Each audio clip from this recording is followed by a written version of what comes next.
Welcome back and welcome into another edition of the Giant Overreaction. Definitely been a little bit of a break here. I've been on a bit of a bye here. It feels like it's been about a good 2 weeks since we last talked. I want to say that was after the Detroit game. Definitely been killing things on Bleacher Report. But we got a lot to talk about today because as I scour over social media, there has been a ton of overreactions. And I understand that that is a bit warranted considering the way that the New York Giants have been playing over the last 8 to 9 games where they've lost 9 straight games. And it's been tough for the New York Giants, who just fell to the Minnesota Vikings. And they end up falling to 2-13 on the season. And there were a lot of us that had, just speculation that coming into this season that the New York Giants were not going to be a really good team. I had predicted the Giants would win about 5 to 6 games. And it doesn't even look like we're going to get to that because we just got 2 games left on the schedule here. We're going to be taking on the Raiders next week. And we also got to be finishing out the season against the Dallas Cowboys. But it has just been a complete train wreck as far as the way that this season has gone. And the things that could have gone wrong did go wrong. And the way that this game panned out on Sunday, it kind of reminded me of what I thought the season was going to be like. A team that was basically front run by the defense and a team that would struggle offensively because we just didn't have the lack of weapons, especially when you understand that Malik Neighbors has been out for the season basically and only played, a good quarter with our future franchise quarterback, Jaxson Dart. And I say that extremely confident. But I just thought that this is how the season was going to pan out. Low scoring games where the offense was going to struggle with their output and the defense would keep us in games. But it's kind of been a little bit of the flip of that. And, coming into the year, I thought this Giants offense wasn't going to be able to score enough points per game. And that really hasn't been the true case throughout the majority of this season. But in this game against the Vikings, it was absolutely the case. I mean, the New York Giants offense didn't even score a touchdown in this one, and the Vikings end up beating us 16-13. They were favored by 3 in this game and end up winning it by 3. Both teams already eliminated from the playoffs already. And, you get to watch the Raiders and the New York Giants play next week basically in a tankathon bowl, seeing who's going to get the number 1 pick, because basically whoever loses that game is going to be likely headed towards the number 1 pick and be able to dictate what happens with Fernando Mendoza, the quarterback that a lot of people think is the top prospect in this draft and will likely go number 1 overall in the 2026 NFL draft. Giants are currently on a 9-game losing streak right now, and they've also lost 8 straight games on the road, and they've scored, and shout out to somebody that brought this to my attention in the chat, on the Jaxson Dart compilation, which is live on our channel if you want to check it out. I mean, it's an absolute circus. That is how I described it. When you look at like the first 5 or 6 dropbacks on that compilation, even though I watched the game, when I went back and rewatched my own compilation of Jaxson Dart's throws and runs, it was literally a circus show. The kid was just running around like a quarterback who had never played a down, even in collegiate, let alone on the NFL level. But Giants have scored 20 points in 7 of those 9 games where they have lost 9 straight games. And they didn't score 20 points yesterday. And I think that there has been a little bit of turnover, and that's one of the big things we're going to talk about on today's show. Let's just start off with some of the injuries. The biggest injury in this game against the Vikings was Andrew Thomas left this game early with a hamstring injury, and that's been a theme with Andrew Thomas, not being able to finish out seasons. I mean, we have had him for a good chunk of this season, but he started off the year, basically on ice. And we gave us some good productivity in the middle portion of the season, and now it's looking like he's probably, headed towards missing a couple of more games to end the season. I'll start with some of the good things from this Vikings game before we get off into talking about the real theme of today's stream, which is going to be Jaxson Dart and a lot of the overreactions surrounding Jaxson Dart. But the Giants defense came out here and they did a pretty decent job against the run, considering how they have defended the run this year. They fared pretty well against the Minnesota Vikings. The defense came in 31st in the NFL in rushing yards allowed per game, allowing 153.6 rushing yards per game, which is bad in its own right. But the yards per carry at 5.6 yards per carry is dead last in the NFL. And that is the worst number that we have seen in the history of the NFL. If that number stays right there, the Giants will basically set a record for the most yards per carry allowed by any NFL team. The Giants defense has allowed successful plays on 59% of rushing attempts in the fourth quarter this season as well. And we saw that, the Minnesota Vikings got their running game kind of going, I would say, in that second quarter a good bit there. But throughout this game, when you consider how the Minnesota Vikings have not really ran the ball all that well this year. Granted, the New York Giants kept that number underneath our mark on the season. It still was not a really good day against the run. The Vikings average 102.3 rushing yards per game on the season, and the Giants end up giving up 114. So, 12 yards more than what the Vikings are accustomed to getting basically in a game. 3.7 yards per carry allowed, which is not that bad actually, on 31 attempts, and just 2 explosive runs allowed in this game by the New York Giants defense. So our defense went out there and they basically handled enough business for the New York Giants offense to go out there and one hand wash the other and be able to find a way to get a victory in this game. The pass rush was very lively in this game as well. You got to consider that the Vikings did not allow a sack last week against the Dallas Cowboys. Brian Burns comes out and he shows you that he has raised his level of play. I basically wrote a whole entire note to Brian Burns on Twitter just the other day saying, man, if we could get everybody to play at this Super Bowl level of productivity that Brian Burns is playing with, then the New York Giants would be headed off in the right direction.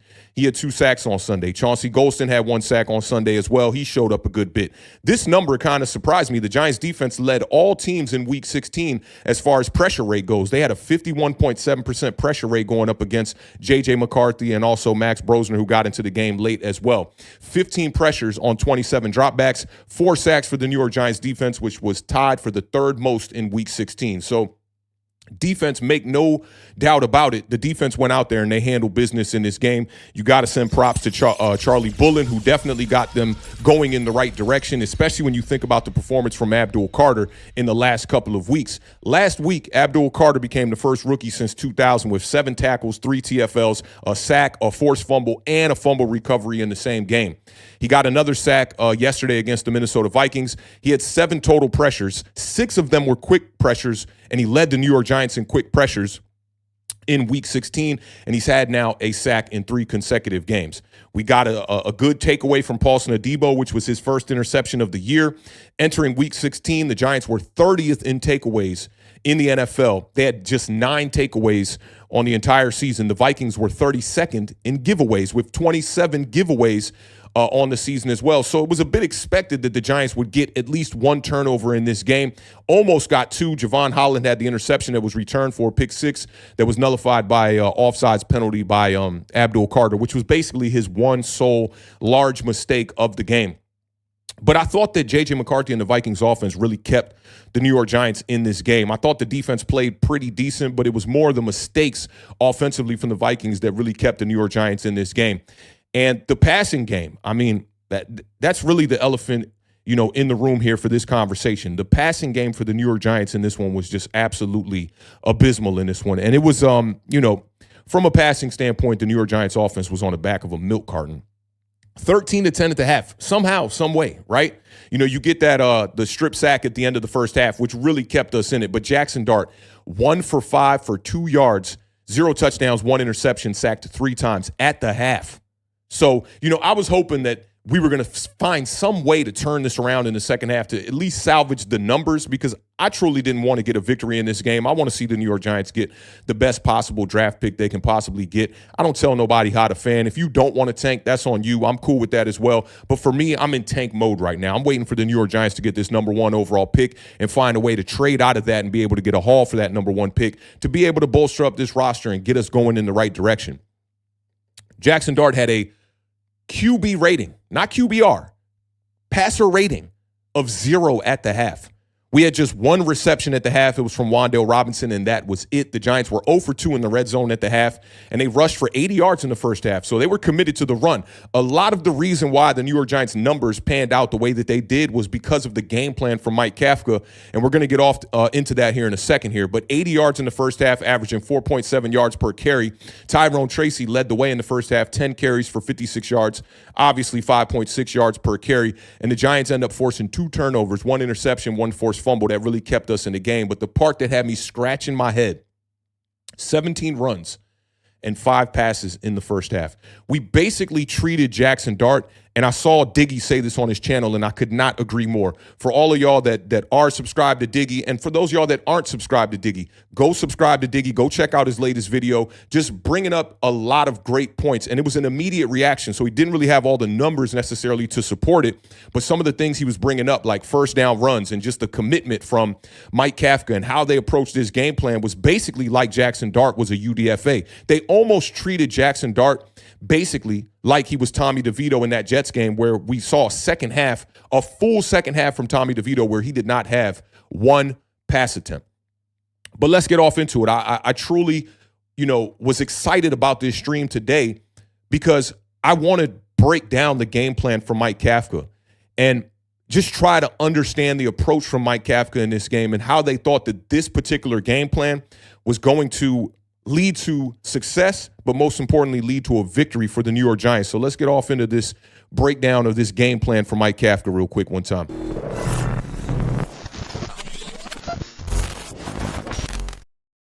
All right, so it was clear as day, right?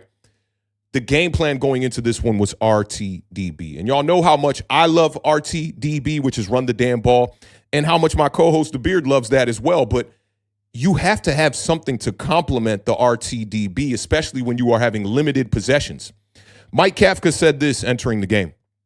Or I'm sorry, he said this after the game. He said part of the plan was to get into the running game more. Pressure is a strength of theirs. Speaking on the Vikings, you can minimize it with a couple of things. And I thought that this was so key. He said you can minimize it with a couple of things, whether it's screens, whether it's max protection, or the run game, which helps neutralize that.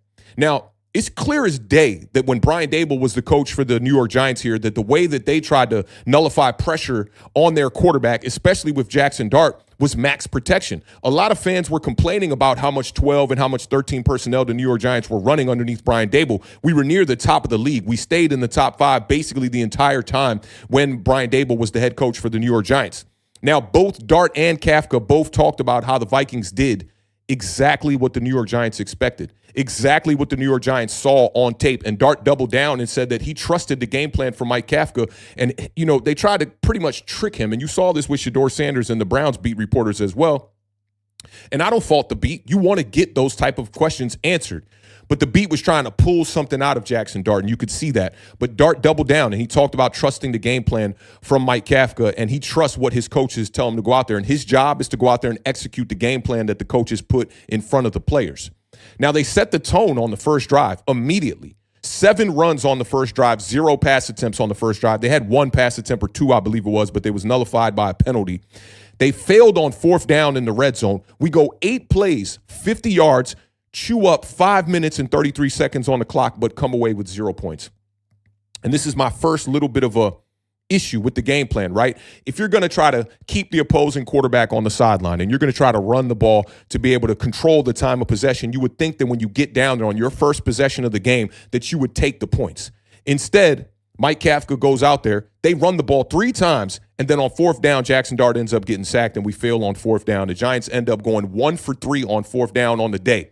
And these numbers are just a reoccurring theme that we've seen this with Brian Daboll and we've seen this with Mike Kafka. And we can't forget that Mike Kafka was the play caller when Brian Daboll was here as the head coach for the New York Giants as well. But the Giants have turned the ball over on downs 21 times this season. That's the most in the NFL, and that's an issue in its own right. But when you talk about the red zone, it's even worse. The Giants have turned the ball over on downs 10 times in the red zone, which is the most in the NFL, and it's the most since 2000. Entering Week 16, the Giants have converted first downs on 31 of 139 plays in the red zone this season. That is dead last in the NFL. 31 of 139 plays that you have converted a first down is 22%. That's terrible. And I can accept bad play from a bad team with bad personnel and bad coaching and a bad front office and bad ownership. I can accept that. But here's my beef. Just 2 rushing attempts for Jaxson Dart. The Giants obviously do not have a lot of weapons on offense, but you're taking away one of your weapons when you do not try to attempt any runs with Jaxson Dart. I understand limiting the amount of designed quarterback runs because Jaxson Dart has dealt with one singular concussion this year. And you see the rhetoric and you see the narrative on all of these shows and all over social media that Jaxson Dart is continuously getting injured. He's getting injured because, yeah, he is making trips to the blue tent. But if you go to the blue tent and you come out of the blue tent and they say you don't have a concussion, we cannot label that as a concussion. Marcus Mariota is a good example last week. He went into the blue tent, got evaluated for a concussion. Turns out he didn't have a concussion. People saw him hobbling to the sideline and were questioning, well, why did they take him out after that play if it was a concussion evaluation? Well, come to find out, Marcus Mariota has a quad injury and he had some kind of a laceration on his hand or something like that kept him out of the game. So if you go into the tent and you don't get eval and you do not come out of the evaluation with a concussion, then it's not a concussion. I understand the worry, right? You do want to dial back maybe some of the design quarterback runs, but you can't take away one of Jaxson Dart's best assets. All in total, the New York Giants ran the ball 30 times in this game, and they had just 13 pass attempts. 18 attempts where they tried to pass the ball, but Jaxson Dart was sacked on 5 of those plays. And it seems like there was a general direction or an encouragement to Jaxson Dart to basically try to win from the pocket. But if the game plan called for 13 pass attempts and for 30 rushes, coming away with points should be prioritized. Mike Kafka left 3 points on the board on the first drive of this game. And what do you know it? The New York Giants end up losing this game by 3 points in a game where the Minnesota Vikings were favored by 3 points. So if you wanted to do this slow play style of run the ball, try to control the clock, then you should just take what's there and take the points. It reminded me of a game that I always bring up to y'all against the Las Vegas Raiders in 2020 or 2021. Daniel Jones went right down the field on the first drive. We threw a fade route to the right sideline to Evan Ingram. He went up and literally Randy Moss, the defender, on the play. Giants go up 7-0. And for the rest of the game, Jason Garrett decided to just run the ball, control the clock, keep the quarterback on the sideline. And we ultimately ended up going on to win that game. So when you get the results that you want as a fan, then it's a lot more difficult to try to nitpick these type of game plans. And I understand that we were going up against Brian Flores, who is a fantastic defensive coordinator and should be on a lot of people's list as far as head coach candidates. And you can eliminate the New York Giants from that list because he has an active lawsuit against the New York Giants right now. And I understand Brian Flores and the legacy that surrounds him as a defensive coordinator. But that's no reason to have your quarterback go out there and not throw the ball. I watched Dillon Gabriel early on in this season go up against this same Brian Flores defense that in fact was a little bit more healthier actually early on in the season. And Dillon Gabriel went out there and they threw the ball over 30 times. He put up nearly 200 yards through the air. He had 2 touchdowns and he didn't turn the ball over. And that was going up against this same Minnesota Vikings defense. No matter how you slice it, the Giants offense had just 13 total net passing yards in week 16 in that loss to the Minnesota Vikings. That is the 4th fewest by the franchise in a game in the Super Bowl era. It was a bad game by Jaxson Dart. It was a bad game plan by Mike Kafka. The only thing you could hang your hat on was how well the defense played in this game and that the defense kept us in this one. But for guys like me that are looking for the tank, when you saw Javon Holland break away with nothing but open field, you started to kind of get a little bit of panic and a little bit of, worry settling in. And then you saw the, dirty laundry on the field and it made you feel, a little bit better about going into 2026. Controlling the clock also calls for discipline, man. The Giants committed 11 penalties in this game for 74 yards. And as I told y'all, the Minnesota Vikings allowed us to hang around in this game. They also committed 11 penalties in this game. Third down was an absolute fucking disgrace. And again, shout out to Diggy because he was talking about third down as well. And it prompted me to do a deep dive about the third down statistics from the New York Giants going up against the Vikings on Sunday.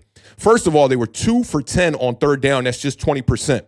I went down and I broke down every third down situation from the New York Giants in this game. The average down and distance on third down was 9.1 yards. How do you expect your quarterback to succeed when on average he's looking at 9 yards on third down? And when you're committed to running the ball the way that Mike Kafka was, when you get into these third down situations, you become extremely predictable when the down and distance is that long. So when Jaxson Dart had to throw the ball on third down, the Minnesota Vikings knew exactly what was coming. The distance on third down basically increased by each quarter as well because the New York Giants started off extremely well. Their first 3 third downs in the first quarter were all under 7 yards. In the first quarter, the average distance on third down was 5 yards. In the second quarter, the average distance on third down doubled up to 10.5 yards. In the third quarter, we had just 2 third downs in the entire third quarter. Neither team scored in the third quarter in this game either. And it jumped up from 10.5 yards in the second quarter to 12.5 yards in the third quarter. And then in the fourth quarter, it went back down to 9.25 yards as the average distance per third down. That is not a recipe to go out there and win games. The Giants generated just 12 first downs in the entire game. And this is the fucked up part about it all. 4 of those first downs were by penalty. 2 of them were on the first 2 plays of the game where Tyrone Tracy broke off an 18-yard run and then he broke off a 13-yard run. Just 1 first down by the New York Giants via pass all damn game. This is pathetic and unacceptable type of football. You know, my goal this year was to see the New York Giants compete and be in games, especially from a scoreboard standpoint and perspective, right? And they did that in this game because in the fourth quarter, this game was tied 13-13. But sometimes you got to be careful what you ask for because the Giants have been in games a lot this year. Y'all know about the whole streak where we lost 6 games with a fourth quarter lead and all of that stuff that happened early on in the season, all the things that led to Brian Daboll being fired. But as I asked for that, now that we are living it, it's almost like I'd prefer to just get blown out in these games. You know, seeing these close games, and there's one thing that is alarming, that is concerning for me about Jaxson Dart, and it's he's getting late windows and late opportunities in this game. And I understand the circumstances and the surroundings around him. There's not a lot of help. But listen, when you're down 3 points and you get the ball with 4 minutes left in the game, to have an opportunity to go ahead to drive your team down there and be able to get in field goal position or be able to score the go-ahead touchdown, it seems like when Jaxson Dart is in those situations, he's shrinking a little bit. And I expect that. He's a rookie quarterback. I don't expect all rookies to go out there and turn into, you know, a veteran version of Eli Manning. Even Eli Manning in his first rookie season, he lost 7 games, I believe it was, and he looked absolutely fucking terrible. And I don't like to compare too much, you know, the Daniel Jones or the Jaxson Dart to Eli Manning because they are different. I even heard Amani Toomer on the post-game, show that the New York Giants do on YouTube where they have commentary between all of the post-game press conferences from all the players and the coaches and whatnot. And I heard Amani Toomer keep referencing like Eli did. But Jaxson Dart is not Eli. He plays the game completely different. We cannot try to fit Jaxson Dart into a Eli Manning type of mold because Jaxson Dart plays the game extremely different. You cannot take away his best asset, which are right now, as a rookie, his legs. If you take away Jaxson Dart's running ability, he is basically going to be a shell of himself as a rookie quarterback. We expect this. Rookies need to develop. And as Mike Kafka has taken over this offense, we have seen the development of Jaxson Dart, at least from the productivity standpoint and the results we are seeing on Sundays, is not quite there. And the Giants offense, again, it became extremely predictable, right? 17 first down opportunities for the New York Giants in this game. On first down, they ran the ball 14 times of the 17 opportunities that they had. 14 runs to just 3 passes. That's every first down from the New York Giants in this game. The Giants ran the ball on first down 6 times in a row to start the game before they even thought about passing it on first down one time. Then they passed it 3 straight times on first down, which started in the second quarter. And then they finished the game going 8 straight first downs running the ball. So really you have a game where the New York Giants on first down basically ran the ball every fucking first down and smashed in between that. They had 3 straight plays where they passed the ball on first down in the second quarter. That's no game plan or a recipe to try to put your quarterback in position to win games, or even if you're just trying to go out there and evaluate your quarterback and you maybe got the word from up top, let's say we're thinking from a conspiracy theory type of standpoint, right? And up top, they're saying go out there and lose that fucking game. Even if that's the case, don't you want to see your quarterback get good reps and good opportunities? Why are we just running the ball every chance we get on first down? It makes absolutely 0 sense. Then they were 0 for 3 in the red zone, and the first red zone possession of the game, Mike Kafka goes run, and then goes for it on fourth down. What the fuck do you think that the Minnesota Vikings were thinking was coming? Obviously a passing play, and Jaxson Dart ends up getting sacked. The Giants right now are 28th in red zone efficiency in the NFL. 46.9% of the time, they are scoring a touchdown in the red zone. They're 18th in red zone attempts per game at 3.3 red zone attempts per game. And y'all know I always say this, especially when the beard is up here and we're talking red zone statistics, right? You either got to be extremely efficient in the red zone or you got to maximize your opportunities in the red zone. And when you look back at what Brian Daboll did in Buffalo, he found success on both ends of the spectrum. There were years where they were extremely efficient with Josh Allen, but there were other years where they weren't as efficient, but they would be in the top 5 in the NFL as far as the amount of red zone attempts that they had, maximizing the attempts that they had. And you look at us being 18th in red zone attempts per game, and that seems, okay, we're kind of in the middle of the pack when you look at the entirety of the season. But when you look at the last 3 games, the New York Giants are 27th in red zone attempts per game. That number dips down from 3.3 all the way down to 2.2. So that goes to show you that the New York Giants, when it comes to the way that they approach the red zone, they have been terrible this year. And I brought up a statistic on the last show. I was about to be extremely angry that I didn't have it in my notes here, but I remember it off the top of my head. From weeks 6 through 9, Brian Daboll and Jaxson Dart in the red zone went 9 for 11 in the red zone. It trickled off a little bit in the Chicago game. And then when we got to New England, when Mike Kafka took over, we didn't even have a red zone attempt in that entire game. So a lot needs to be corrected within the New York Giants organization. And some of this stuff is to be expected because we're dealing with an interim head coach. We're dealing with hella injuries, a lot of players on IR. And honestly, I don't like to question players' effort, but a lot of these guys have checked out. And I understand that because the New York Giants are basically an embarrassment right now. They are, if it wasn't for the Las Vegas Raiders, the worst team in the NFL. And the great thing about it is this Sunday coming up at 4 p.m. Eastern Standard Time, we're going to find out if the New York Giants are, in fact, worse than the Las Vegas Raiders in the matchup that will determine who gets the number 1 overall pick. So we shall see how this goes. Big shout out to Door Gunner coming in hot with the $5 super chat one time. Appreciate you, my dog. He said, I've been on the road for work. First time catching a live in a while. I see the Giants beating Las Vegas in a close game. Have a Merry Christmas. Definitely have a Merry Christmas, Door Gunner. I do think the Giants can go out there and beat the Las Vegas Raiders next week, but it all depends on the game plan. We've seen an overemphasis on trying to commit to the running game with Mike Kafka, and I'm not mad at that, but it has to come with balance. It has to come with at least some kind of a resemblance of a passing attack, right? Because if you don't have that, then how else are the New York Giants going to generate explosive plays? And we all know that with at least one explosive play on a drive, you are 10 times more likely to score a touchdown on that drive. But explosive plays, when you're not throwing the ball, seems to be an issue for this New York Giants offense. And they're not getting those from the ground attack that much. Tyrone Tracy did wheel off 2 to start the game, and that was a good look. But at the end of the day, this is a coin flip type of game. I don't know if the New York Giants are going to have what it takes to win this game because in the fourth quarter, they just have not had what it takes to close out games and put the final nail in the coffin. But big shout out my dog, Door Gunner, helping us raise the bar over here on Authentic and the Beard Man. Merry Christmas to you as well and everybody else in the chat. I hope y'all are going to be spending y'all holidays with y'all family, especially for the kids, man. Y'all know Christmas is for the kids, man. Get them kids them gifts, man, no matter what you got to do. Even if it means taking from Peter to pay Paul, who is your son, you got to do what you got to do, man. But big shout out to Door Gunner again for helping us raise the bar over here one time. Let's tap in with the chat real quick before we get off into the next segment. I don't foresee this show being extremely long, but you never know when you're dealing with an Authentic and the Beard live stream. Could go maybe an hour, could maybe go maybe an hour over 3 hours. So we'll see how things go. But I do want to tap in with the chat real quick on the last couple of comments.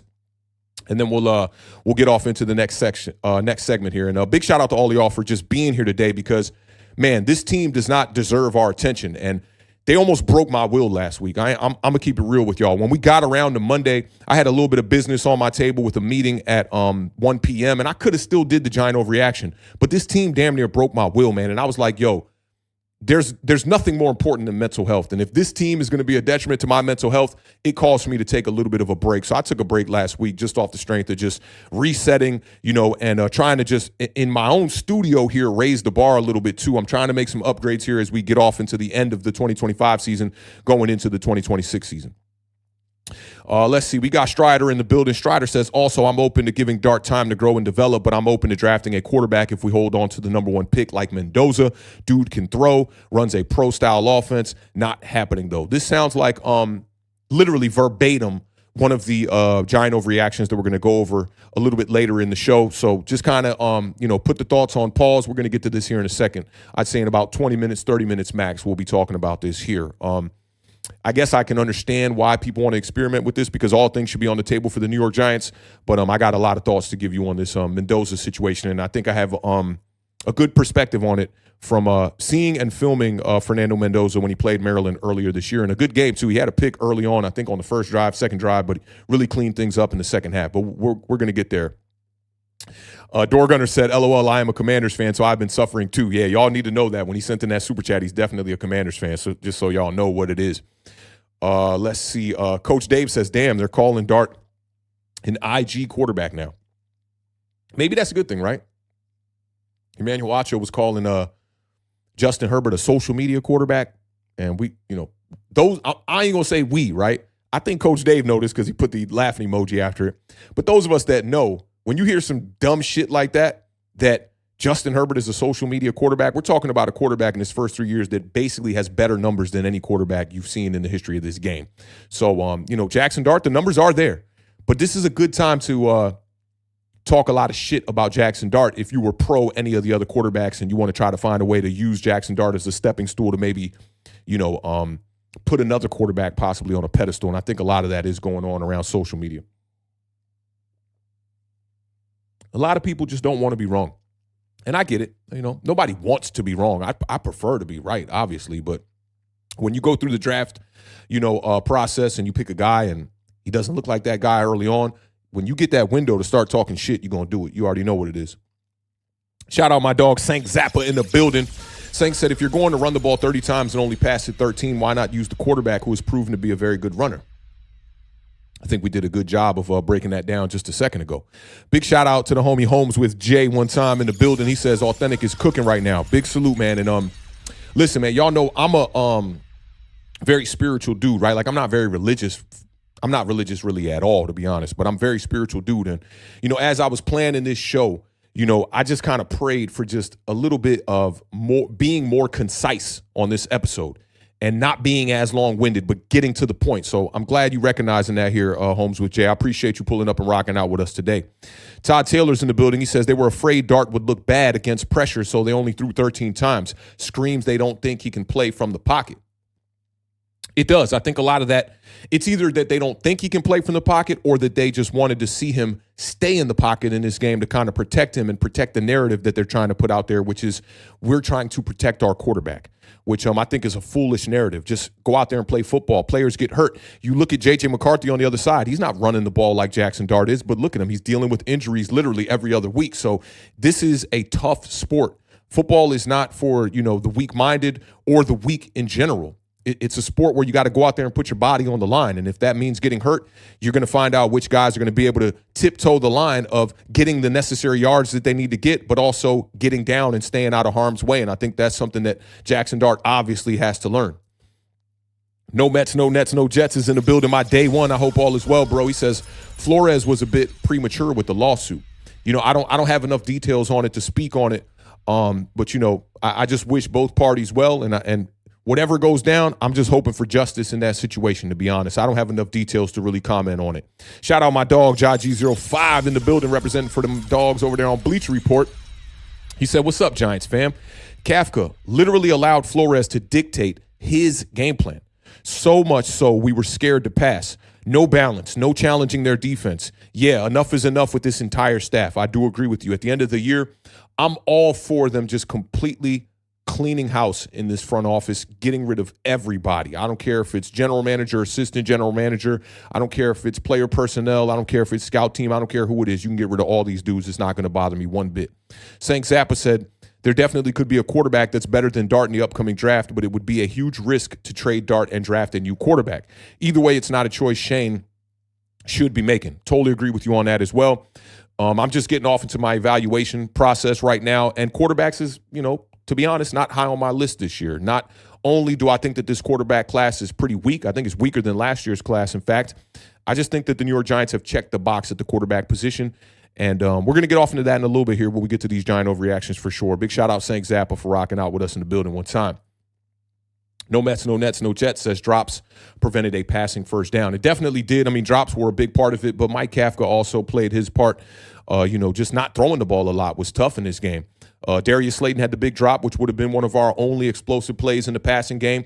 Theo Johnson had 2 drops in this game, and the one drop where he had the alligator arms, man, like that's the kind of shit you don't want to see from an NFL player. Like I saw Evan Ingram drop a shit ton of passes during his tenure here with the New York Giants. Never once did I see Evan Ingram go across the middle and alligator arms and literally look frightened to catch the ball. And listen, to be frank, I truly think that Daniel Bellinger is the better tight end of the two. I would try to move Theo Johnson right now. I don't think he's going to be a big part of the New York Giants' plans in the future. I'm not ruling it out because he does have a bit of a, he has some positive to his skill set. But I just think that when it comes to consistency, Daniel Bellinger is the representation, the perfect representation of consistency. And Theo Johnson is more a representation of high ceiling, but the floor, when it bottoms out, it's a major, major problem for sure. Bobby Banks is in the building, says we can't even rely on a field goal. Our kickers freaking suck. But shout out to the rookie, man. What's his name? Ben Sauls, I believe it is. Shout out to the rookie, man. He did a pretty decent job, in his first game with the New York Giants. I know he kicked the opening kickoff out of bounds, and that was his big mistake of the day. But, shout out to the rookie, man. I know it's been a bit of a fiasco with the kicker position this year, last year, the year before, and all that. They got to find a way to address that in the offseason and not be scrambling during the regular season. I feel you on that, but again, big shout out to the rookie one time. Francis Moran is in the building. He says, with a quarterback with the legs, it makes no sense to teach him to walk before letting him throw. I'm trying to decipher what you're putting down here. We're going to talk about this a little bit more in depth. Makes sense to teach him to walk before letting him throw. I think you got to just have balance. I'm not 100% sure the comparison you're making there, but the way I view it as a quarterback with legs, you have to nurture him a certain way, and you have to allow him to run, and you have to slowly but surely phase out how much he runs. And then as you're developing him as a pocket passer, you implement those things more and more as you weed out some of those design quarterback runs and how much the quarterback rushes the ball in a game. Look at Jalen Hurts. Look at Josh Allen. Look at Lamar Jackson. Basically, look at every running quarterback that we've ever seen. As their careers progressed, even Michael Vick, when he got to the Philadelphia Eagles, they dialed back a little bit on how much he ran the ball and made him actually a more effective runner when he ran. But he became a much better pocket passer, and his best years were with the Philadelphia Eagles for sure. Ermert, I believe it's Ermert, Nick. Shout out to Ian in the building one time. He said Kafka isn't it and never was. Yeah, and, being thrusted into that head coaching position is not easy, man. Some guys are just better suited as a quarterback coach or better suited as an offensive coordinator, and I think that's the case, at least right now with Mike Kafka, but definitely a difficult situation to be thrusted in. Think back to Steve Spagnuolo when he was thrusted in as the Giants interim head coach, and he looked terrible too, but that doesn't mean that he isn't a good defensive coordinator and can't be a good head coach one day, but right now it's just not looking like that for Mike Kafka currently. Let's see. Joe's Woes says just an insanely bad coaching job plus the first real dog shit Dart game. Yeah, there's no way around it, man. It was a absolutely terrible game, and we'll get off into that here in a second. Let me just get a couple of more here from the chat. Let's see. Jaji05 says the Giants about to do the most giant thing like the past 2 years and win and lose themselves out of the first pick.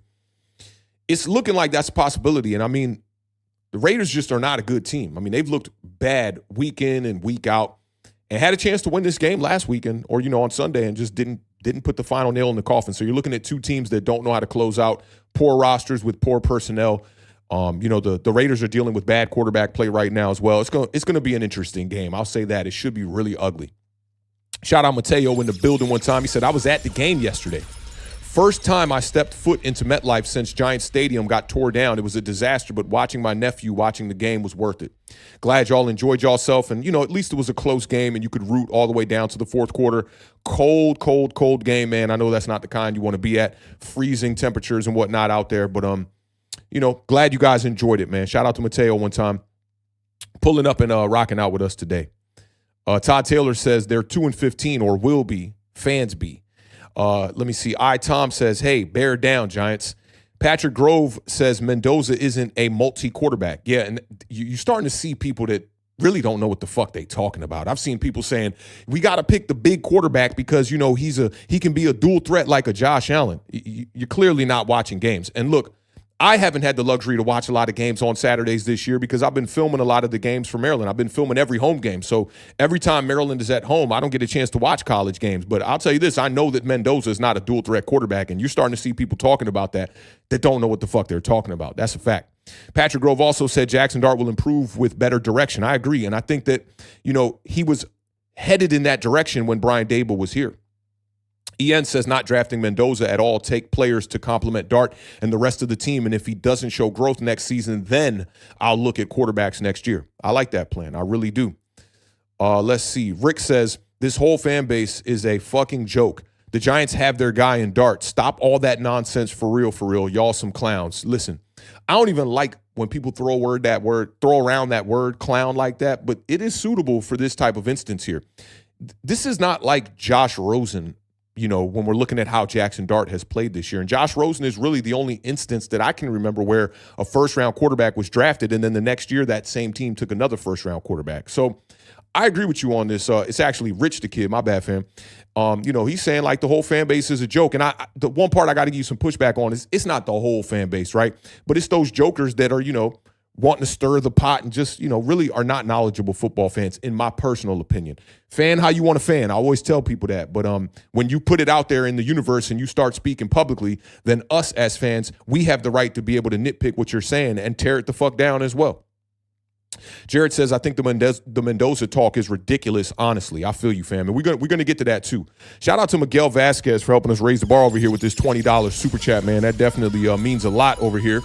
He says, I have no issue keeping Dart if we are developing him, using his legs to open up the pass. But if the Giants are going to pacify him, then we might as well draft a new quarterback. This organization is taking his will to play.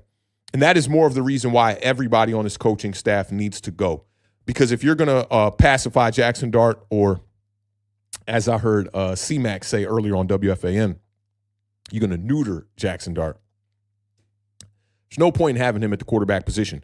And I do understand that sometimes stylistically, as a head coach, you want a certain quarterback, right? Like, listen, a new head coach might come in and say, I don't want a dual threat quarterback. I'm going to go draft a quarterback. And if that is the reasoning why you want to go out there and draft a Mendoza and possibly trade a Jaxson Dart, then I can at least understand it. But I still don't support that opinion. And I'm kind of right here with Miguel on this. We are going to talk about this in the Giant Overreaction, but I basically agree with everything you're saying here. I'm gonna give you some more details on it when we further the discussion just a little bit more. But big shout out to Miguel for helping us raise the bar. Man, I got a homie, bro, and it's like one of my day one homies. This dude literally always calls me during the Giant Overreaction. And it's like, man, like, yo, just like be aware of what the fuck I'm doing, bro. Like, at least take a peek. You ain't got to sit in on these streams, but just know what the fuck I'm doing if you're going to call me every damn Monday between 1 and 3 o'clock. Please. And that's my homie, but still. But shout out to Miguel, man. Appreciate you helping us raise the bar. I didn't mean to rant there a little bit about my displeasure with this phone ringing during a stream. Let's see what else we got. Patrick Grove also said Darton, new fresh coaching staff need a whole total offseason, which includes the return of Neighbors and Scatterboo. We need that. We need to get that back. Big shout out to Quota one time in the building. Says, yo, Authentic, it's crazy some fans are saying Dart isn't a franchise quarterback after this game, laughing my ass off. When before the Super Bowls, Eli threw 4 interceptions against the Vikings with a pick 6. Was he not one as well? LOL. To me, it's like, if you want to say you don't think Jaxson Dart is a franchise quarterback, I could be okay with that, right? Because it's early on, and if there are things in his game that you deem as, red flags and whatnot, I can understand that. But doubling down on it and saying that he's absolutely not a franchise quarterback, I think that's where some of these fans go wrong. And I think this is actually a good moment to share this take that I heard earlier today from former Patriots running back Damian Harris. And I'll share 2 takes because we're going to see a lot of just nonsense narratives floating around on social media, on a lot of these national networks, especially because it just seems like journalism now, especially this year. I know it's been like this for a while, basically ever since we started this podcast. But in 2025, if you aren't like straight up clickbait, or you're not coming up with topics that divide the room, which is something that I always try to do on this channel, but I try to do it with integrity. A lot of these analysts and a lot of these shows that you're seeing on ESPN and FS1, they do it without integrity. They just want to have, for instance, they'll hire me, they'll hire Quota. We come into the production meeting, they tell Quota, we're going to be talking about Jaxson Dart today, and your job is to give pushback on Jaxson Dart being the future franchise quarterback for the New York Giants. And I want you to talk about this, that, and the third. Mendoza, draft him, blah, blah, blah, trade Dart, this, that, and the third. And then they tell me we need you to go against that narrative. And in that type of scenario, we're really not getting nothing out of it if you do not have topics that have integrity. And I always tell you guys, when I do the Giant Overreactions over here, I try to bring up topics that are going to make people, at least think a little bit more and make you think about the other side. But you have to have integrity while doing that. But let me play you guys this take real quick that I heard from Damian Harris earlier today that I just thought was just such a fucking bullshit-ass take, especially from somebody that is a former New England Patriot. Because if you look at what's happening with the Patriots right now and with Drake May, and you go back and you spin it all the way back to a year ago, everybody didn't have the same kind of confidence in Drake May that they are having in the Drake May this year in the MVP candidate version of Drake May. But take a listen to this take from Damian Harris here. I'm not sold that Jaxson Dart is the guy. Truly, when I watch him play, I just don't think he's the guy. And it's a little bit of what Pete's saying, right? Whenever he tries to extend plays and use his legs and have this bat out of hell mentality, he just exposes himself to injuries. And we've already seen that. And at some point, it's not just about protecting yourself, it's about protecting the franchise. Because if you're the long-term answer, you are the most prized possession for the franchise as the starting quarterback. And if you can't protect that, that's a problem. And then you made another point. When Jaxson Dart just stands in the pocket, he doesn't look like he looked at Ole Miss. He's not seeing the field and getting the ball out to different spots. Now, part of that is he doesn't have a lot of receivers that can separate and get open. I understand that. But you talk about it. When you watch guys play, you can see when they have it. I don't see it with Jaxson Dart. I just see too much inconsistency. I see too much liability. And I just don't see the fundamentals that can keep you from losing before they get you to a place where you win. Now, that is just such a fucking garbage-ass take, man. Like, this is a quarterback that has been setting records all year long. He's literally second in total touchdowns right now in our franchise from a rookie quarterback. He was third entering last week. He was third in total touchdowns per game. So you wait until Jaxson Dart has his worst game of the season to try to just tear him the fuck apart. One thing I will not do in a quarterback's rookie year, literally ever again, if I've ever done it in the past, I know I didn't do it with Daniel Jones because in 2019 I was full bloom on the hope of Daniel Jones considering the preseason performance that he had. And although he fumbled the ball a ton in his rookie year, I still had a lot of faith that Daniel Jones could be a franchise quarterback. I was even on record after the rookie season saying that I thought that Daniel Jones was ultimately going to be the better passing quarterback over a guy like Josh Allen. But that's such a garbage take because these are rookie quarterbacks, man.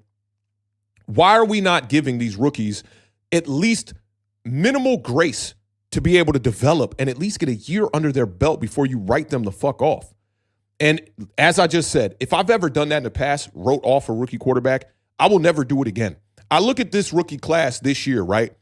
I look at guys like Dylan Gabriel, who ultimately dealt with the injury and then was replaced by Shedeur Sanders. Both of them have not had a grand start to their career, but I'm not going to write off either one of those quarterbacks just yet. Tyler Shuck, when he got to the NFL Combine in 2025, he was completely fucking ridiculed and clowned for attempting to do a throw where he was rolling to his left and without flipping his hips completely, trying to sidearm the ball, and it was completely inaccurate. As if quarterbacks don't have inaccurate throws every fucking Sunday. People clowned this kid and said he's never going to be a franchise quarterback. The only thing that kept me away from Tyler Shuck, the prospect, was that his game kind of reminded me of Daniel Jones, and I wanted new at the New York Giants quarterback position if we were going to draft a quarterback in 2025, and that's exactly what we did with Jaxson Dart.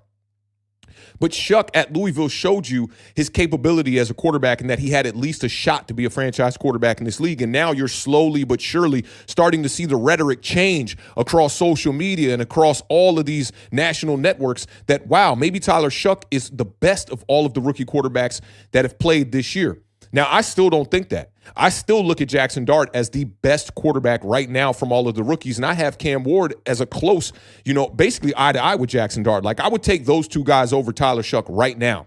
But a lot of people like the box score, watch, and that's how they deem which players are better than which other players. For me, I look at the reps, man. I try to go and look at the mechanics. I try to look at situational football. I try to look at, how these quarterbacks are going through their progressions. I try to look at all the skill sets that these quarterbacks can bring to the table for their team, whether it be a dual threat like a Jaxson Dart or whether it's a guy like a Tyler Shuck who has that sneaky athleticism that can also run the ball and can put up 2 rushing touchdowns in a game like he did just a couple of weeks ago. But I just encourage fans to just don't be prisoners of the moment. That has been the theme of the last 3 giant overreactions, right? Don't wait for one game to go, oh man, Shedeur Sanders is looking like a franchise quarterback when he goes out there and has his best game 2 weeks ago. But then when he has a bad game 2 weeks in a row, like he has these past couple of weeks, it's basically crickets and you just disappear. Just remain consistent. Or just don't say shit at all and wait till the end of the season and then go evaluate every snap from that quarterback and then come to a true determination. Because otherwise, you're bound to sound foolish when you're breaking down these quarterbacks. And it's the same kind of foolery that we hear leading up to the draft every year, where people are writing off different quarterbacks. Nobody talked about Curtis Rourke this year. Nobody talked about a Dylan Gabriel this year. And people probably didn't envision him being a starter at any point this season for the Cleveland Browns. People were, ragging on a guy like Jalen Milroe. Nobody wanted to have faith in guys like Will Howard. And some of these guys have still not even had a chance to play yet. So we cannot write them off. And in my opinion, I will continue to just encourage people. Just give these guys the time, man. It's important to just give these guys the time and allow them to develop, because when you draft a quarterback, you're not drafting that quarterback for who they are that day on the day of the draft in the middle of April. You're drafting that quarterback on the potential of what you think he could possibly be in the NFL. That stupid-ass take from Damian Harris, he just said, when I saw Jaxson Dart at Ole Miss and I see Jaxson Dart in the NFL, he doesn't look the same in the pocket as he did at Ole Miss. Duh, bro. It's fucking collegiate football. What do you expect? Of course, they're going to look more comfortable in the pocket. You could say that about every rookie quarterback that came out this year. Does Shedeur Sanders look as comfortable in the pocket as he did when he was at Colorado? And the pocket at Colorado looked like a shit show. And it still looks worse in the NFL. Does Cam Ward look as comfortable in the pocket as he did at Miami? Absolutely not. Cam Ward would be sitting back there, patting the football, waiting for people to get open down the field all damn day long.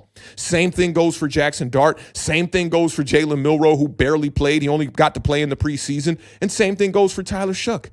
When you get to the NFL level, and as an NFL player in Damian Harris, if anybody knows that any better, it should be a running back that literally pass protected for probably half of the snaps that he was out there on the field. So I just don't understand that take. And in my opinion, it just made absolutely no sense. But, everybody is entitled to their own opinion.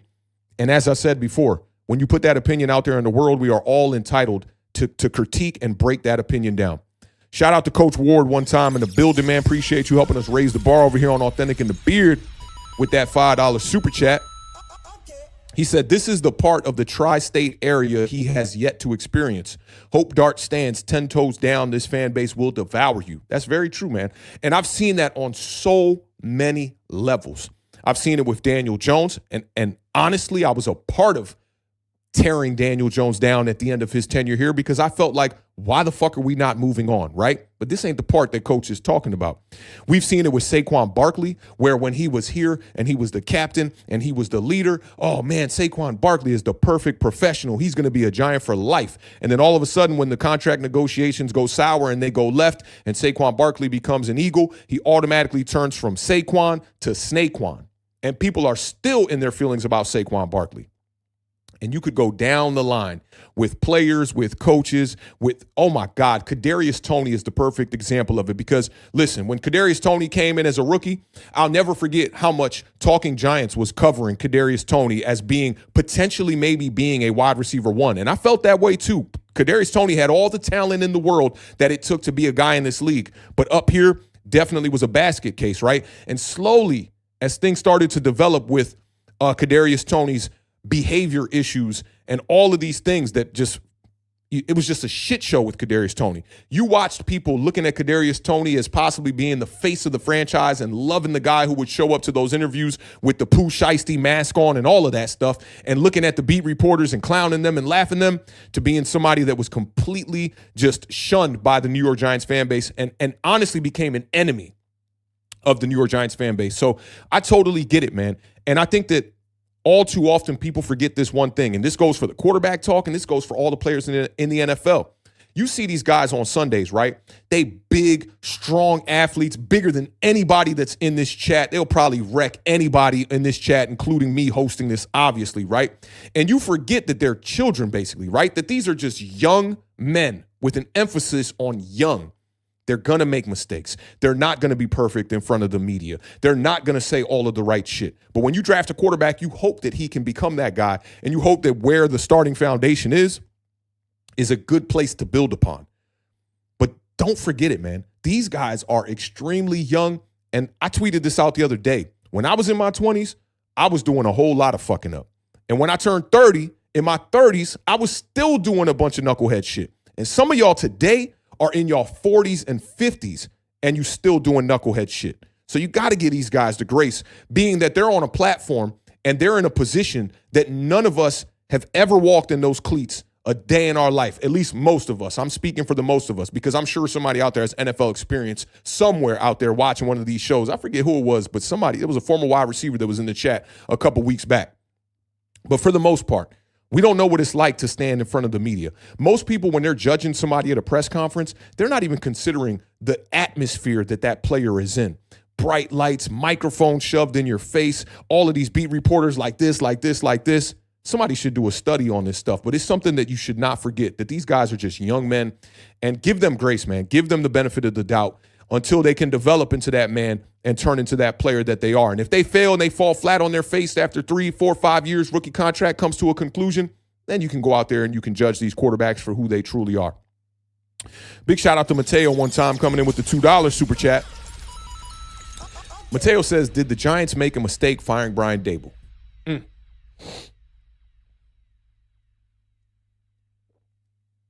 I'll keep it funky with you. The Giants made a mistake firing Brian Daboll in the middle of the season. That was the big mistake. Whether you wanted to bring him back next year, that's debatable. But I think that firing him during the season when you have a rookie quarterback starting for your team, very, very, very, very foolish idea by the New York Giants. All right. So let's keep this thing progressing here, man. Big shout out to everybody in the chat, all the chats that I didn't get to. Y'all know it's a ton of y'all in the building. I just appreciate y'all being here. As my dog Premium Pete always says, presence over presence. I appreciate y'all presence just being here in the building, especially considering how bad this New York Giants team has been over the past 9 games. Now, let's just go ahead and talk about Jaxson Dart and just break down his entire game, man. Like, it was a fucking terrible game. Let's keep it real. All right, so Jaxson Dart was 7 of 13 for 33 measly passing yards. No passing touchdowns, no rushing touchdowns. He had 1 interception on the day that went off of Theo Johnson's hands. You heard Jonathan Vilma on the broadcast saying, basically Jaxson Dart sailed the ball above his intended receiver's head. That ball was right on Theo Johnson's face mask. And I said this earlier on Bleacher Report last night. I like when passes are up here because then I can diamond catch it. When the pass gets below your waist, you have to open up your palms. And those were the type of catches that, at least for me, when I played wide receiver back in the day in high school, I didn't really like to make catches like that. If I could diamond it, and honestly, I was much better when I was running to this side. I could lean this way. I felt I could diamond catch better this way than I could this way. And maybe that's just because, like, the non-dominant hand, which is usually the more sturdier hand, your left hand, when you got the baseball mitt on your left hand. If you're a right-handed person, I dare you try to put a left-handed baseball mitt on your right hand and try to go out there and catch some pop flies. You're going to look like a damn fool. But nonetheless, I thought the ball was right on Theo Johnson, and just more drop issues surrounding the New York Giants wide receiver core. Jaxson Dart was sacked 5 times on the day, and he had just 7 rushing yards. His QB rating was 27.4. This is without a doubt Jaxson Dart's worst game of the season. But there was clearly an emphasis to protect Jaxson Dart from himself in this game. And in return, that made him a shell of himself. Just 2 rushes on the day, 0 designed runs, just 1 play action from under center. One of the rushes that he had, of the 2 that he had on the entire day, was a quarterback sneak on 4th down, just 13 pass attempts and 3 drops that I counted. I don't know if there was more drops on the day. This was just Jaxson Dart's 10th start of the season. And you could see that there was a clear emphasis. This was something that I noticed on the broadcast view too. To come into this game and utilize getting to the line quickly, utilize hard count at the line to try to get the Minnesota Vikings to show what defense they were in. Whether they were middle of the field closed, we're talking cover 1, where there's a safety right up the middle, or whether it was middle of the field open, where we're talking situations like cover 2. And the Minnesota Vikings did not budge. Every time you saw Jaxson Dart go up there and blue 80, hut, hut, they never moved. So by the time Jaxson Dart would say hike on the 2nd round of the cadence or 3rd round of the cadence, he would be confused as he was dropping back to pass. And I think that is what led to the 5 sacks in this game. Now, the pre-snap diagnosis failed in this game. To me, that was the biggest reason why Jaxson Dart could not throw the ball, is the pre-snap diagnosis. I didn't think that the Minnesota Vikings were doing anything truly special. And like I broke down, Dylan Gabriel had a little bit of success against this same Minnesota Vikings defense earlier this year as well, but not a single touchdown from the New York Giants offense. That's unacceptable. And Mike Kafka made a grand mistake here when you try to relegate Dart to a pocket passer as a rookie, you're taking away one of his number one strengths. And I said this on social media recently. I said, you have to be able to compete in games while you are still developing your quarterback. Think Greg Roman with the Baltimore Ravens when Lamar Jackson was a rookie in his second and third year, how they utilized Lamar Jackson's legs until he developed as a pocket passer and he could do those things. Then you bring in a guy like Todd Monken, and Lamar Jackson can go out there and throw 41 passing touchdowns and, you know, be up there at the top 5 as far as passing touchdowns go in the league and become a true pocket passer and still have that capability to be able to run the ball. Or think, you know, Jalen Hurts with the Philadelphia Eagles, who has had a different offensive coordinator every year that he has been there. Still, when Jalen Hurts first came into the league, I want to say his first year as a starter was when he had the most rushing yards in a season. But regardless, you've seen them dial back how much they use Jalen Hurts' legs as an asset, but it's still an asset. We just saw last week that when they needed Jalen Hurts to be able to run the ball, he was able to run the ball and capable to do that and put that team on his back. Think Brian Daboll with Josh Allen. The first couple of seasons when they brought in Josh Allen, they utilized his legs a ton. And yeah, he was taking some big hits, but this is the NFL. And more importantly, this is football. You get tackled in football. People get hurt. You have to find a way to be smart, play smart, keep your way, you know, just keep your body out of harm's way. Jaxson Dart is struggling to do that as a rookie, but all in all, you still have to be able to use that capability of his legs. And those are 3 great examples of it. Now, in this game, on just 13 pass attempts, Jaxson Dart was the 6th most pressured quarterback in Week 15. He was pressured on basically 50% of his dropbacks, 47.4% of his dropbacks he was pressured on. And he was the 2nd most sacked quarterback in Week 16 as well. He was sacked 5 times. Again, 0 touchdowns in this game, but still, Jaxson Dart leads all rookies with 20 total touchdowns in 2025. And this is a player that you're starting to see a narrative being built about how the New York Giants should move on from him. But on the year, Jaxson Dart has 13 passing touchdowns. He has 7 rushing touchdowns, just 5 interceptions, a completion percentage of 62.1, and he's doing all of this with scraps on that offense. A healthy version of this New York Giants offense should not be a scenario where the quarterback should succeed.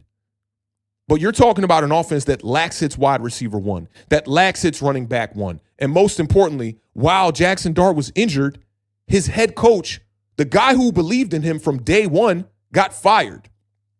And we had a bye in between that before Jaxson Dart ends up coming back. So there's just a lot of moving parts here, man. And same thing goes for Cam Ward. Coach gets fired midseason. No one even wants to bring up any type of context about these guys. And listen, they're still playing good football. I know Jaxson Dart had his worst game of the season, but you look at Cam Ward, he had his best game of the season just now. I think a lot of the reason why Jaxson Dart had his worst game of the season has more to do with the game plan than it has to do with who Jaxson Dart truly is. So just wanted to break down the numbers for you guys, man. And it's just pathetic, the situation that they put Jaxson Dart in on Sunday against the Minnesota Vikings. I'm a little bit puzzled. And I had some people in the Bleacher Report stream telling me, like, man, I think this is a purposeful tank. I'm not ruling that out. You know, I'm like, that's something that you really don't want to think about from the top down. But when you see a game plan like this where literally in the first half, we're barely passing the ball, just 5 attempts in the first half, it just feels that way. And that's you're not putting your quarterback in the best situation to succeed when you're doing that. And that's unfortunate because I think Jaxson Dart is a quarterback that is capable of doing a lot in this league. He checks just about every box, in my opinion, with the dual threat capabilities, the arm talent that he does have. This is the same kind of a take that I said about Daniel Jones earlier this year. And it was on East Coast Gridiron with Dante. And if Dante's in the chat, I don't know if Dante's in the chat, but if Dante's in the chat, 1, thank you for all the all 22 that you sent me. But 2, ain't it crazy how that take kind of aged again? Nobody's saying nothing about it. But these were things that I saw in Daniel Jones, too, that I thought he checked a lot of boxes. But Daniel Jones was a bit of a turnover machine when he first got here with the New York Giants, and Jaxson Dart is not that. He has enough arm strength. He's got enough moxie. He checks all the boxes as a leader for this team, thrusted into that role on a bad team as a rookie. The legs, the capabilities to buy time.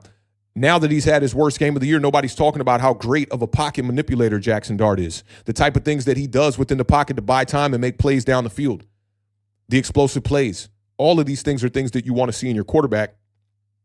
And yet one game can completely change that narrative overnight. And, those are the type of things that really get underneath my skin about national networks, about social media, and about people that are just so fucking thirsty to get a click on either their article or their website or whatever it may be that they will literally write anything without any integrity just to get that click over there. And over here on this channel, we don't do that. I mean, in all aspects of life, I can't do that. I'm too honest of a person. And, as we always say on this channel, we're not going to be pessimistic. We're not going to be optimistic, but we're just going to keep it funky.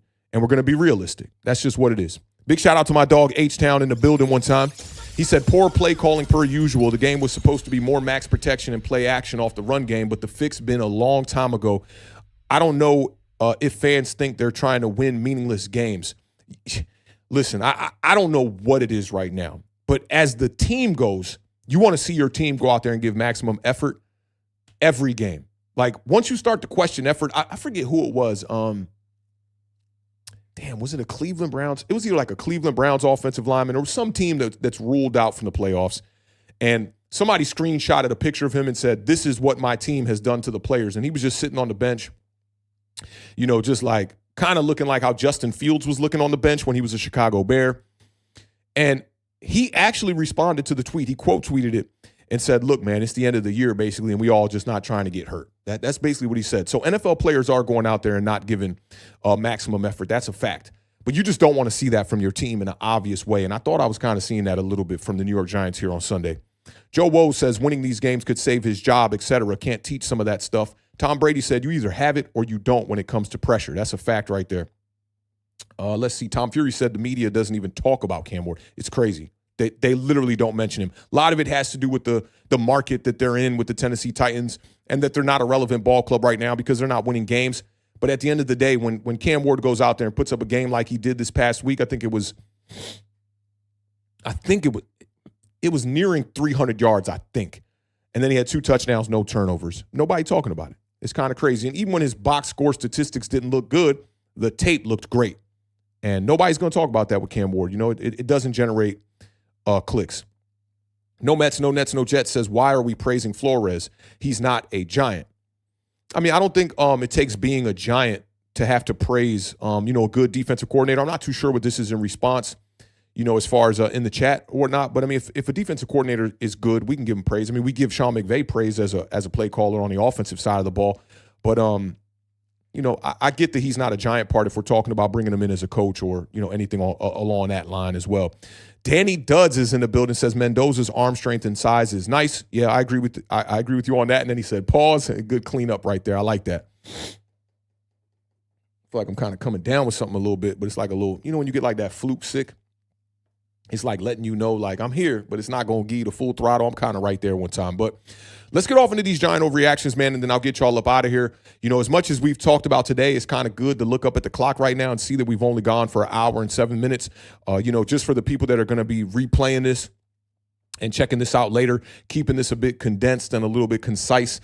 I think that is, a good move here. But we'll see. I'm glad to look up at the clock and not see 2.5 hours already. But let's get off into these giant overreactions. Let me see which one I'm going to start with here. One of them is going to be about the coaching, and the other one is going to be about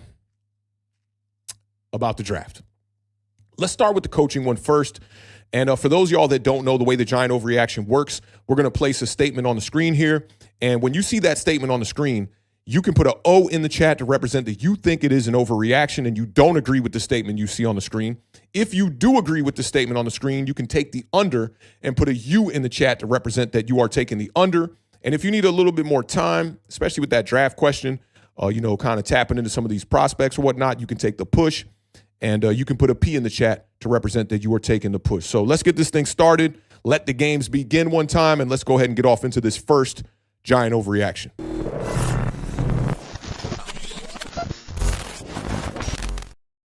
All right, this one comes from one of my good homies on Twitter who's got one of the most hilarious names on Twitter, @Freaky Meatballs. He says, firing Brian Daboll was a mistake. Should have gave him a full year with the quarterback that he picked. He just needed a new defensive coordinator. Again, if you think that this statement is inaccurate and it is an overreaction, put an O in the chat. If you think that you agree with this statement in the chat and you do think that firing Brian Daboll was a mistake, should have gave him a full year is probably the key part, the key detail about this one, then you can put a U in the chat to represent that you were taking the under, and you can put a P in the chat to represent that you are taking the push. Now, I want you guys to keep this overreaction in mind, right? We're talking about firing Brian Daboll was a mistake. Should have gave him a full year with the quarterback he picked, which could mean two things. It could have meant that you could have gone off into next season and then fired Brian Daboll as we got off into, let's say, a full year mark, getting back to Jaxson Dart being the starter for the New York Giants. Or you could look at it as giving Brian Daboll a whole complete other season with Jaxson Dart and allowing Jaxson Dart's complete sophomore season to be underneath Brian Daboll. But keep this in mind because I want to show you guys some statistics.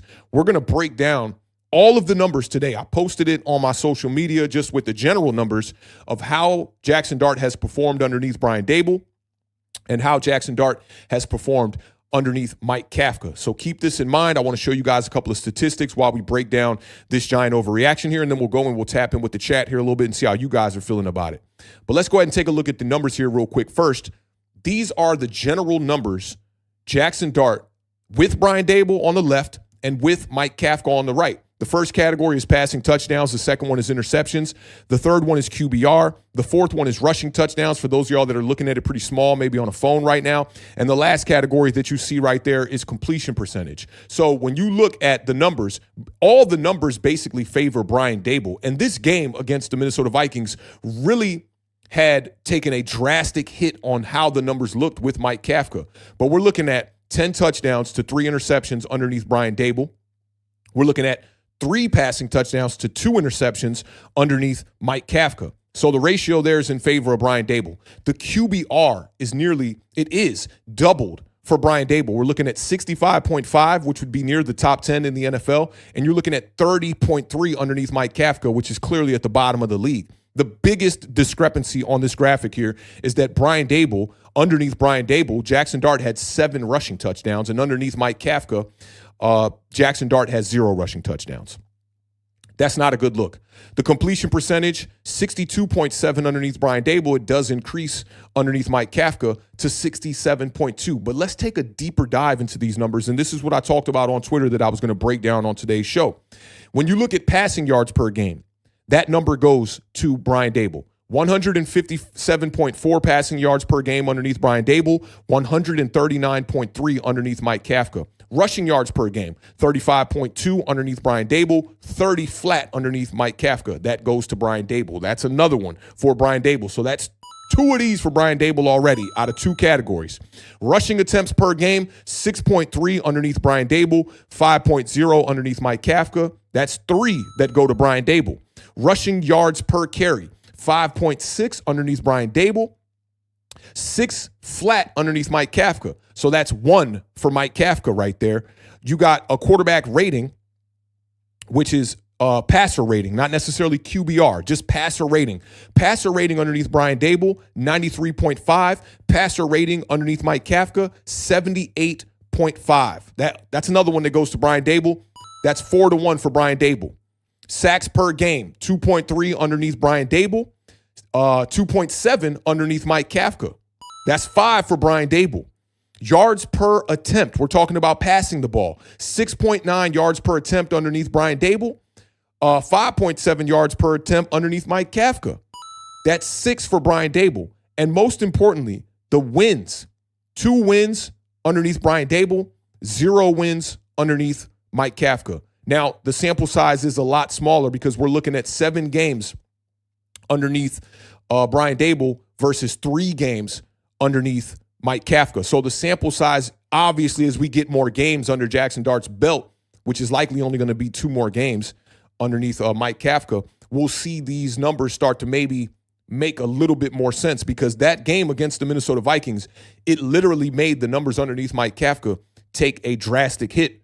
But I wanted to share those numbers with you guys today. So we're looking at 6 categories where Brian Daboll has the advantage over Mike Kafka when dealing with Jaxson Dart at the quarterback position. And then you tag that on to the ones that you're seeing on the graphic, that 7, 8, 9, 10 categories that go to Brian Daboll and 2 categories that go to Mike Kafka. So that's the deep dive into the numbers for those of us that, like to study the box scores and the yards per game and all those things and, want to weigh that into the equation. There you go right there. But I do think that there's another thing to consider here about how Jaxson Dart has played underneath Brian Daboll, because Brian Daboll was utilizing Jaxson Dart and utilizing his best skill sets in basically all of the games where Brian Daboll was the head coach for the New York Giants.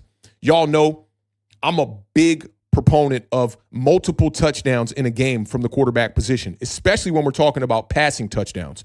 But with this particular number, I'm going to talk about total touchdowns and the amount of games that Jaxson Dart had multiple touchdowns underneath each one of these coaches, because y'all remember when Daniel Jones was here, we went 41 straight regular season games where Daniel Jones did not have multiple passing touchdowns in back-to-back performances. Jaxson Dart already clears all of that with this particular season where he's had back-to-back performances with multiple passing touchdowns. But when you look at Jaxson Dart underneath Brian Daboll, he has had multiple touchdowns in 6 of the 7 games. The one game where Jaxson Dart did not have multiple touchdowns was the Chicago game. And right after that, Brian Daboll was fired. So that means Jaxson Dart went 6 straight games underneath Brian Daboll with multiple touchdowns. He had 3 touchdowns in 2 of those 7 games, but he had at least 2 touchdowns in 6 out of those 7 games. Chicago being that only one where, with Daboll, where Dart didn't have at least 2 total touchdowns. Dart has 1 game with multiple touchdowns underneath Mike Kafka. That was in the 29-21 loss to the Washington Commanders just 2 weeks ago, where he had 2 passing touchdowns in that game. For me, considering this statement here an overreaction or not, I don't think it's an overreaction to just keep it, 100 with y'all. Firing Brian Daboll was a mistake because you fired him mid-season while he was developing his quarterback. Whether or not you should have given Brian Daboll a full season with the quarterback that he picked, I could take the push on that. He definitely just needed a defensive coordinator. Forget all the numbers. Just use your eyes. Doesn't Jaxson Dart look like a shell of himself under Mike Kafka in comparison to the version that we saw underneath Brian Daboll? So I do think that if you could have brought in a new defensive coordinator, upgraded some of the personnel on that side of the ball, defensive side of the ball I'm speaking on, then this team could have been pushing towards winning more games in 2026. Instead, I don't even know if it was a John Mara decision, to be honest. They pulled the rug up underneath from Brian Daboll, and now the New York Giants offense in particular, which has been the front-running unit all year long, has now taken a drastic hit, and they clearly look like the worser of the 2 sides of the ball when you compare them to the defensive side of the ball in a small sample size, especially considering what we saw, against the Minnesota Vikings. So for me, I'm going to agree in total with this statement here on the screen, and I'm going to take the under on this one. I do agree with Freaky Meatballs one time. I thought this was a great statement. I thought this was one that could split the room a little bit. But yeah, I do agree with him on this one. Let me just kind of roll back and see the general consensus here about how y'all are feeling about the statement on the screen. Let's see. Jaji05 also said, no doubt Dart played his worst game of the year. However, there was absolutely nothing within the game plan that positioned him to succeed. 13 pass attempts, ? Come on, man. No Met said, it's a response, rotten chat about giving Flores his flowers. Why? We acknowledge he's good, but why overdo it? I do agree you don't want to overdo it. And that's why I wanted to bring up some of the statistics from Dylan Gabriel, who had some success against Brian Flores. So I do see what you're saying here. No Mets, no Nets, no Jets. I appreciate the clarification there. Patrick Grove says Giants will start fresh this offseason. Hopefully that's the case. Let's see. YZD Beast says, giving up on Dart is the dumbest thing I've ever seen. I've watched all your vids with all his throws. He's shown everything you want in a rookie. One, I'm glad you've watched all those videos and those serve a purpose to this community, because for me, I always like looking at the game like that. So a big part of me doing that is so that I can go back and revisit games in a 5 to 7 minute manner and be able to get the gist of how my quarterback performed. But I'm glad that brings value to the community. Big shout out to YZD Beast, a name that I haven't seen in the chats a ton over here. But I'm glad that you're going from seeing the compilations and also showing up here during some of these podcasts. I know a lot of people just want to get the compilations and they just want to get, the data and see the tape. And I respect that as well. But big shout out to YZD one time in the building. 59 Ways of Groove says, Joe turned this team into the New York Bills. I'm 40 years old. The NFC East has always been tough in physical football. All this finesse play style is hard to stomach. Yeah, man, I feel you on that one time too. Let me see. This is the Op Graveyard, I believe it is. Shout out to Op Graveyard. He says this coaching staff is trash and throw the GM in there with them as well. I'm with you, bro. I'm with you. Now to speak on the statement on the screen, we got a bunch of people that agreed on this one. Remy Jamin, YZD, Big Low, 59 Ways to Groove took the push. Big Blue Jays took the under. Chow Sky says, or Chow Ski, I'm not too sure, says it's an overreaction. Showtime said he's taking the under/push. I respect that. YZDB says he's correcting the under to the push. Coach Ward said he's taking the under. No Met says first part of the statement equals a U. The last part of the statement equals an overreaction. I respect that because giving him a whole nother year might have been a drastic mistake as well. Deaton said he's taking the under. Kansan taking the under, says he should have stayed the whole year if especially Joe gets a full year. That's a good point, too. Dart has been better under Brian Daboll. I do agree. G-Man Marshall 242 says, fuck Brian Daboll. It don't matter. I mean, I think that breakdown of those statistics clearly shows it matters at least a little bit. When you're, there were a lot of people that spoke about this early on, like, man, you don't want to fire Brian Daboll and fuck up the development of your quarterback. And I hate to say this. I didn't agree with them at the time. I think they were right. Whatever has gone down over the past 3 weeks of football with the New York Giants is fucking up Jaxson Dart. That's for sure. Joe's Woe says he's taking the under/push. He says he probably should have just been fired in the offseason with Shane. I'm not mad at that take either. Last year, I'm not mad at that. 7 is taking the under as well. H-Town says Flores is 12-1 against rookie quarterbacks now, so that's more than enough you need to know. That's a good point right there, too. That's a good nugget, bro. I like that. Let me see. Kansan said he's taking the U. He should have stayed the whole year, especially since Joe got the full year. Dart has been better under Brian Daboll. Agree. Seems like a lot of us are on the same page on this one. Mateo says he's taking the under. If the Giants actually cared about quarterback development, they would have held off on firing Daboll. Kafka nerfed Dart. I do agree with you on that. And I don't blame Kafka too much. It's just you removing the guy that brought Jaxson Dart here, I think, is hurting him more than anything. Miguel says he's taking the under. No matter what happened this season, 1 full year should have been minimum. Agreed. Totally agreed. Great point right there, man. H-Town said these stats can't be compared when Kafka has inherited a team that has been given up. I don't know if he inherited a team that gave up. I don't know if that's – I don't agree with you on that one right there. JDJ said he's taking the under. Yes, they should have just let Daboll continue to develop Dart because the scheme and play creativity seem to be way better under Daboll. I feel Dart played freer and learned more under Dabes. I agree with you on that too. Deaton said Daboll was the pound of flesh that fan base needed, but the decision was premature. It definitely was. Y'all know we always talk about my dog Paulie over here. When the streets need a body, the streets need a body, and they needed one for sure. I just don't think that Brian Daboll was necessarily that guy. And this is the craziest fucking part of it all. Brian Daboll was fired before Shane Bowen was fired. That body should have been Shane Bowen. And that would have, just calmed the fan base a little bit, just a little bit. Instead, they did it backwards, which was, backwards. H-Town said number can't even be relevant when a coach that had 4 years as a head coach to a coach who gets taken OC play calling duties taken away, then thrown in the fire. I can't make sense of that. I ain't gonna lie. That shit's all butchered and all fucked up. But I kind of see, I guess, the direction you're trying to go with here. This is the thing. You can make that comparison. And I don't make that comparison to shit on Mike Kafka. This is not an indictment on Mike Kafka as a head coach or anything like that. It's just to show you that the worst games are clearly when Brian Daboll is not there. Any quarterback, when you remove the head coach from the scenario, when have you seen the quarterback get better?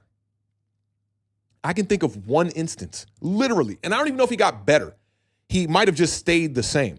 But when the Raiders fired their head coach and Rich Bisaccia took over as the interim head coach, Derek Carr did not miss a beat. And in fact, they went to the playoffs that year. He's the only guy that I can think of.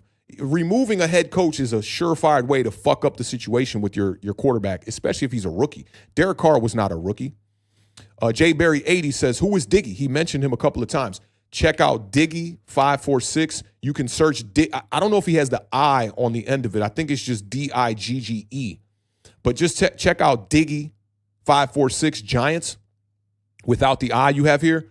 You'll find his content. Diggy's just grounded, a very grounded New York Giants content creator. And I'm a big fan of his. We've done some work in the past. And when I saw his stream, or not his stream, but I saw his piece of content that he put out after the game, I was like, man, I got to get Diggy back on the channel again because I know it would spark a great discussion. So encouraging all you guys, man, go check out Diggy. Very realistic New York Giants fan. And while you're at it, go check out D Illa.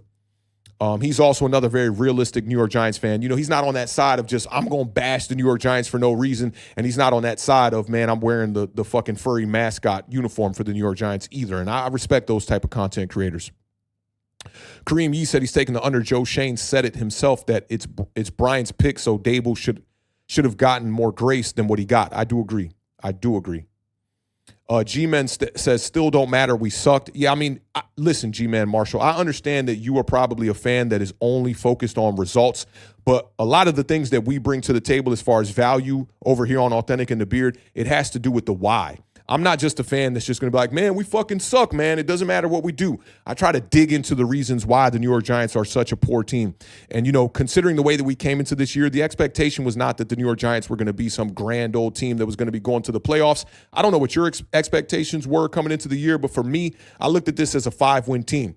For them to not even exceed those expectations, that's a problem for me. And those are the type of discussions that we have over here on Authentic and the Beard. And those things do matter. Maybe not to you.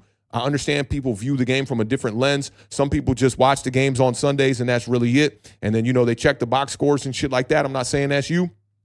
I don't know, you know, how the way you view the game, but I respect all perspectives. I do respect all perspectives, but here on Authentic and the Beard, we like to talk about the things that are important to us, and all of those numbers were extremely important to us, and I'm sure that there are other people in the chat that got value from it as well. Joe Woe says, I see why Daboll constantly made Kafka his bitch these last few years. I like that, bro. Cheers to that.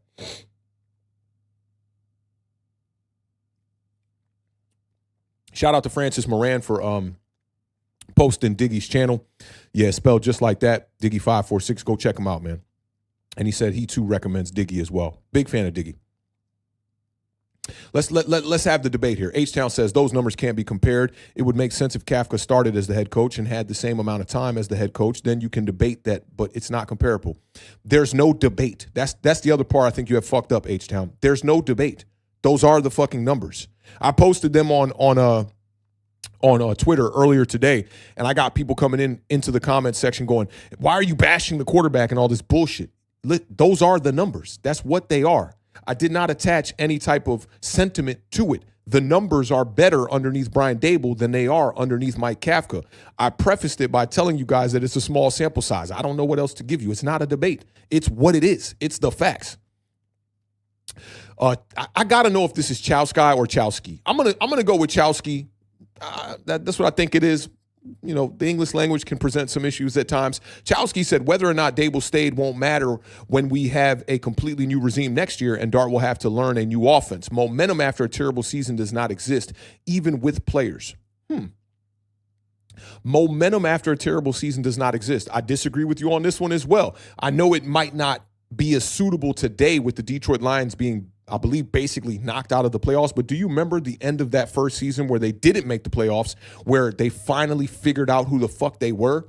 The Giants need that. And if we had that kind of a momentum finishing the season, it would absolutely be a positive going into next year as well. Respect the opinion, but just a little bit of pushback on the fact of like it not mattering.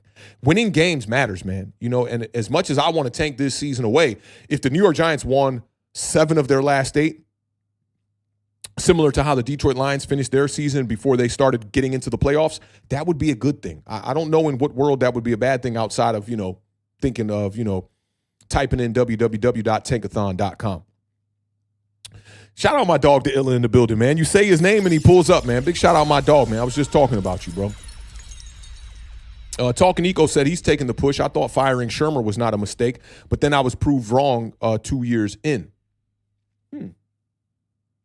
I thought firing Shermer was not a mistake, but then I was proved wrong Oh, okay. I see what you're saying there. Yeah, like in real time, you thought that firing Pat Shurmur was not a big mistake, but then as soon as you saw Joe Judge come out here and fuck shit up, you were like, maybe we should have kept Pat Shurmur. Yeah, I mean, listen, the grass is not always greener on the other side. Sometimes the grass is greener where you fucking water that grass, and that's what the New York Giants needed to do.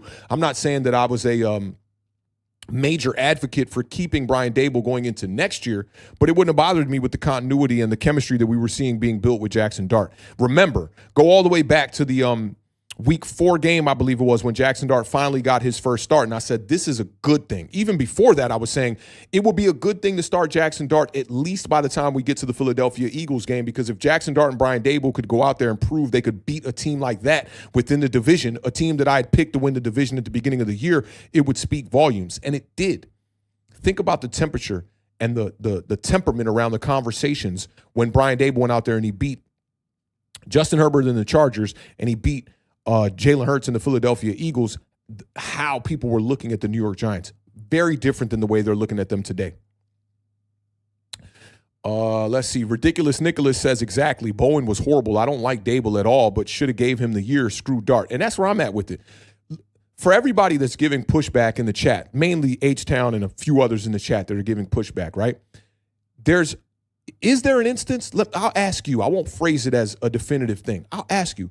Is there an instance where you truly think that firing that, even if you disagreed with bringing in Daboll at the beginning of the year, do you think that there's an instance where it's a good thing to fire the head coach mid-season with the rookie quarterback? I don't, and I don't see anything that supports that. But, hey, like I said, I respect all perspectives. Absolutely. Big Blue Jay says, I think they fired Daboll because he refused to fire Bowen. I don't think that's the case, because if that was, don't you think that once they fired Daboll, they would have fired Bowen as well in the same week? Instead, they waited, 2 weeks later, 2 to 3 weeks later before they fired Bowen? I don't know, man. It's tough to speculate. I wouldn't rule it out, Big Blue Jays, but, I don't know if my thinking leans that way. Let's see. BB Steph is in the building. He says, late to the party. I miss anything breaking. I don't think you missed any breaking news or anything like that, but you missed some good rants, some good data, some good nuggets, some good stats, some good conversations about Jaxson Dart, some good conversations about the game plan from Mike Kafka that really put his quarterback in harm's way in this one. The crazy part about it is they tried to keep Jaxson Dart in the pocket, and look at how many hits he ended up taking in this game. It's almost like there's this black cloud over the New York Giants and over the NFL, to be honest here, right? That quarterbacks don't get injured in the pocket, but you look at all the quarterbacks that have been hurt this season, most of them are getting hurt in the pocket. So I'm okay with running Jaxson Dart. And, I'd say you missed a lot, BB Steph. If you want, go back once this stream is over here in about a good 15 minutes, maybe 20 minutes. I'll say I'll keep, the over-under at about 2 hours. You can go back and watch it in 2x speed, and just kind of catch up on things. Francis Moran says, okay, I've been convinced he's taking the under. Yes, Bowen should have been canned first. That's good, man. I always try to do that. I always try to, 1, present a topic that splits the room, and 2, I try to bring, things that support my stance on that particular topic. So kind of glad I reeled you in there, Francis. Salute to my dog one time. Let's see. We're just trying to catch up here. What's Dilla talking about? I saw a little paragraph from Dilla here a second ago. We'll take this one from Simeon Toko, one of my day ones in the building. Simeon says, Daboll wasn't hired just to be the quarterback coach. He couldn't motivate his players, fought with his staff, and acted unhinged when Dart appeared to be hurt. I'm not going to give no pushback on that, Simeon, right? Like, if at the end of the year you wanted to fire Brian Daboll, that's cool. But I just don't see a scenario where firing him mid-season was the move. I don't think that was the smart move. Above the Rim said, I'm still waiting for people to get fired. Like, right now. I'm with you on it, bro. He said the time is ticking. I'm with you. I'm definitely with you, bro. Definitely with you on that. Let's see. I lost the one that here it is. Here's the one from Dilla. He said, fans need to remember Authentic wasn't one of those content creators calling for Daboll's head. He was one of the few that kept that topic pretty quiet, right? Because, bro, and I always reiterate this on streams. When it comes to players, we have all the data we need. We have all the tape to be able to go and do a deep dive on a player and say, that player is not a good asset for the New York Giants moving forward. We should move on. We should cut that player. We should trade that player. We should release that player, whatever it may be. We should bench him.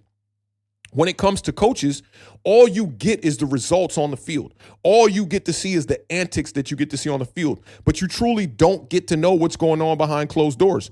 When I had the luxury of having that conversation with Wink Martindale, it gave me a little bit of a peek as to, just a little bit of seeing through the lens of what it looks like looking into the organization inside of those four walls, of what the topics he was telling me about Brian Daboll and the stuff that he was saying about Andre Patterson being terrible.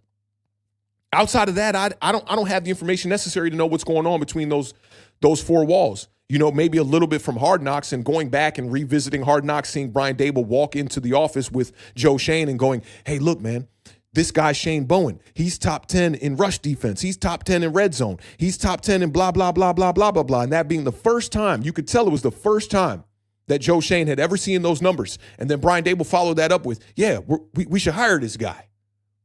That's not how it should go down. You would think there would be a conversation in front of a projector or in front of a big screen TV, looking at tape, looking at schemes, looking at tendencies, looking at how you utilize personnel. None of that. Simply, hey, look at these, like a damn Giants fan, bro. Look at these numbers, bro. He's top 10 in this, that, and the third. And that's how Giants fans are going about, and content creators, going about their hunt or their search for the next head coach or the next general manager for the New York Giants. And in my opinion, that's going to lead you down a rabbit hole that will not lead you to the right candidate. So for me, when it comes to even hiring this next head coach, this next general manager, I'm still going to remain basically quiet on that front. And, man, big shout out to the Illa, man, for bringing it up. And the Illa's a guy that maybe looks at it a little bit different, because when I was looking at Joe Schoen, when he first got hired by the New York Giants, the first video, and this is kind of how I kind of got put on to the Illa, like his content. The first video I saw was the Illa breaking down why Joe Schoen is not the guy for the New York Giants with confidence. So to say this, and not necessarily abide by it, I respect that, because the Illa gave me most of my game on Joe Schoen, and it was after we had already hired him, literally maybe a year after. I went back and I saw that video and I was like, damn, a lot of this shit is looking spot on about how he can't draft, about how he was basically, propped and put on a pedestal because of the Josh Allen success. And that's basically it. But when you look at the way that the Buffalo Bills drafted throughout that whole entire tenure when Joe Schoen was there, it was not that good, especially offensively. Defensively, they brought in some names, right? They brought in guys like Gregory Rousseau and a couple of other dogs on that defense as well. I forget the strong safety. He's definitely a big asset as to why the Buffalo Bills have been in the mix for a long time. Ty Johnson, I believe it is, maybe. But there's a bunch of players they brought in on defense. But offensively, they failed. And look at the New York Giants, where we fail in the drafts. Offensively, I mean, just draft after draft, addressing tight end and just striking out, basically, right? Bringing in all these different players, allowing Saquon Barkley to walk in free agency and paying another 27-year-old running back in Devin Singletary, who is nowhere near the caliber running back that Saquon Barkley was. When you look at Saquon Barkley at, let's say, $13 million AAV, which is what I think the New York Giants could have got him at if they would have gave him the guaranteed money, which is basically just about a little bit more than double what they paid Devin Singletary AAV. Is Devin Singletary worth about half the money of a Saquon Barkley? The answer is fuck no. And then they went out there on the defensive side of the ball, because he fucked up with the homegrown talent that he had with Xavier McKinney. They went out there and paid Javon Holland basically a same contract with 1 year less on it. And we all see Javon Holland is nowhere near the caliber player that Xavier McKinney was. So great points here from the Illa. And, we didn't see this coming because we didn't have privy to that information, but the Illa was onto something there. And sometimes it takes doing that deep research, doing those deep dives to be able to really come to a final consensus and have a conclusion that actually makes sense. And I think the Illa does a good job of that. And again, I encourage all of y'all to go over there and follow him and what he's doing on YouTube. I know he's a busy dude, but every time he does get a chance to create a video, man, it's nothing but flames. I'm a big fan of what the Illa does over there. And again, I'm encouraging y'all to go out there and check out his channel one time. Let's see. CT525NC says, I truly hate not enjoying my Giants on Sundays, but after hearing about their latest performance, I'm so glad I enjoyed my family instead. Looking forward to coming back next year with a complete new staff. I agree, man. And there's nothing like getting that new slate at the beginning of the year and having all the anxiety of how the New York Giants are going to play this year. Because even at the beginning of the year, when I picked the New York Giants to win 5 games, I'm not going out there hoping the New York Giants win 5 games. I'm just trying to come to a detailed conclusion of what I think is going to happen. But it's difficult to do that. But you would hope that your team would supersede your expectations. And that clean slate is always good to see. But this year, man, Of all the years that Joe Schoen has been here, this has been the worst year, no doubt about it. All right, so we're basically caught up on the chat. I see Ridiculous Nicholas says Chris Shula as head coach, Mike McDaniels as offensive coordinator, and Jim Leonard as the defensive coordinator is my dream. That looks pretty good. I don't have as much information on Chris Shula, but he comes from a good coaching tree, so that's definitely a bonus there. I think for me, it would be Freeman from Notre Dame coming over here and being the head coach. I like that, even though it goes against my grain of wanting to bring in some experience. There were reports that just came out yesterday about Mike McDaniels and that the Miami Dolphins are expecting him to be back next year. You never know. It's just a report and a rumor, so you never truly know. But I like Mike McDaniels. He's a fantastic offensive mind. I like the way that he commits to running the ball outside. I do think that would help guys like Tyrone Tracy be able to be a more effective running back. And then you bring in a guy like Cam Scatterbo to do all the dirty work. It could definitely be a situation where the New York Giants could succeed. But I like your dream list of coaches. I think it's a pretty good one there from the information that I have to those coaches. No Met says John Harbaugh or Freeman. Yeah, I like both of those coaches as well. You just got to hope that John Harbaugh would be available. When you look at Red Zone, was it Red Zone? Let me make sure. I think it was Red Zone. Yeah, Red Zone efficiency. The Baltimore Ravens are actually beneath the New York Giants. Couldn't believe it. Houston Texans as well. Joe's Woe says, my only problem with Marcus Freeman is what does his staff look like? Very, very true. Very true. Very true. Ridiculous Nicholas said, I'm cool with Freeman. I don't think that'll happen, though. Yeah, I think he's going to stay put in with Notre Dame. I do think that. But it does seem like we're all pretty much on the same page here that Brian Daboll probably shouldn't have got fired midseason, but also probably shouldn't have been brought back next year. My whole thinking before anybody got fired was that if you're going to bring back Joe Schoen for 2026, then you should bring back Brian Daboll for 2026. If not, clean house, fire everybody. Get rid of the OC, DC, head coach, general manager as well, and just bring in an entirely new staff and try to have that new staff figure out if they want to develop Jaxson Dart. And if they do, move on. That's how I viewed it. But they ended up firing Brian Daboll first, Shane Bowen next, and it doesn't look like Mike Kafka is going to be back. And according to all the beat reporters, it doesn't look like Joe Schoen is going to be back. So not a lot to worry, but when we get, to crossing that hurdle, we'll figure out a way to jump over it. But let's get off into this last giant overreaction, and then we'll get y'all up out of here. I said the over-under was 2 hours, so I'm going to keep that mark there. Big shout-out to all of y'all for rocking out with us in the building for all 2 hours of this podcast. And if you've been here since the beginning of the podcast, let me see what emoji do we want to see? Let me see a 100 emoji to let me know that you've been here for 100% of the stream. But let's get off into this last giant overreaction of the day. I think this one's going to be a little bit more obvious and won't split the room as much. But let's get off into the last giant overreaction.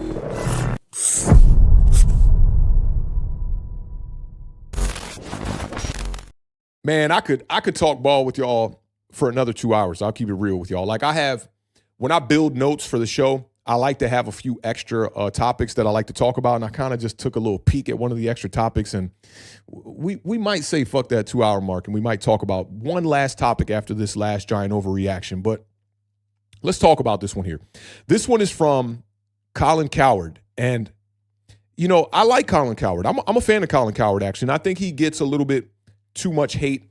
But when you see takes like this, I think that is why Colin Coward gets the kind of hate that he gets, because Colin Coward is willing to throw out a bullshit take out there and never revisit it, okay?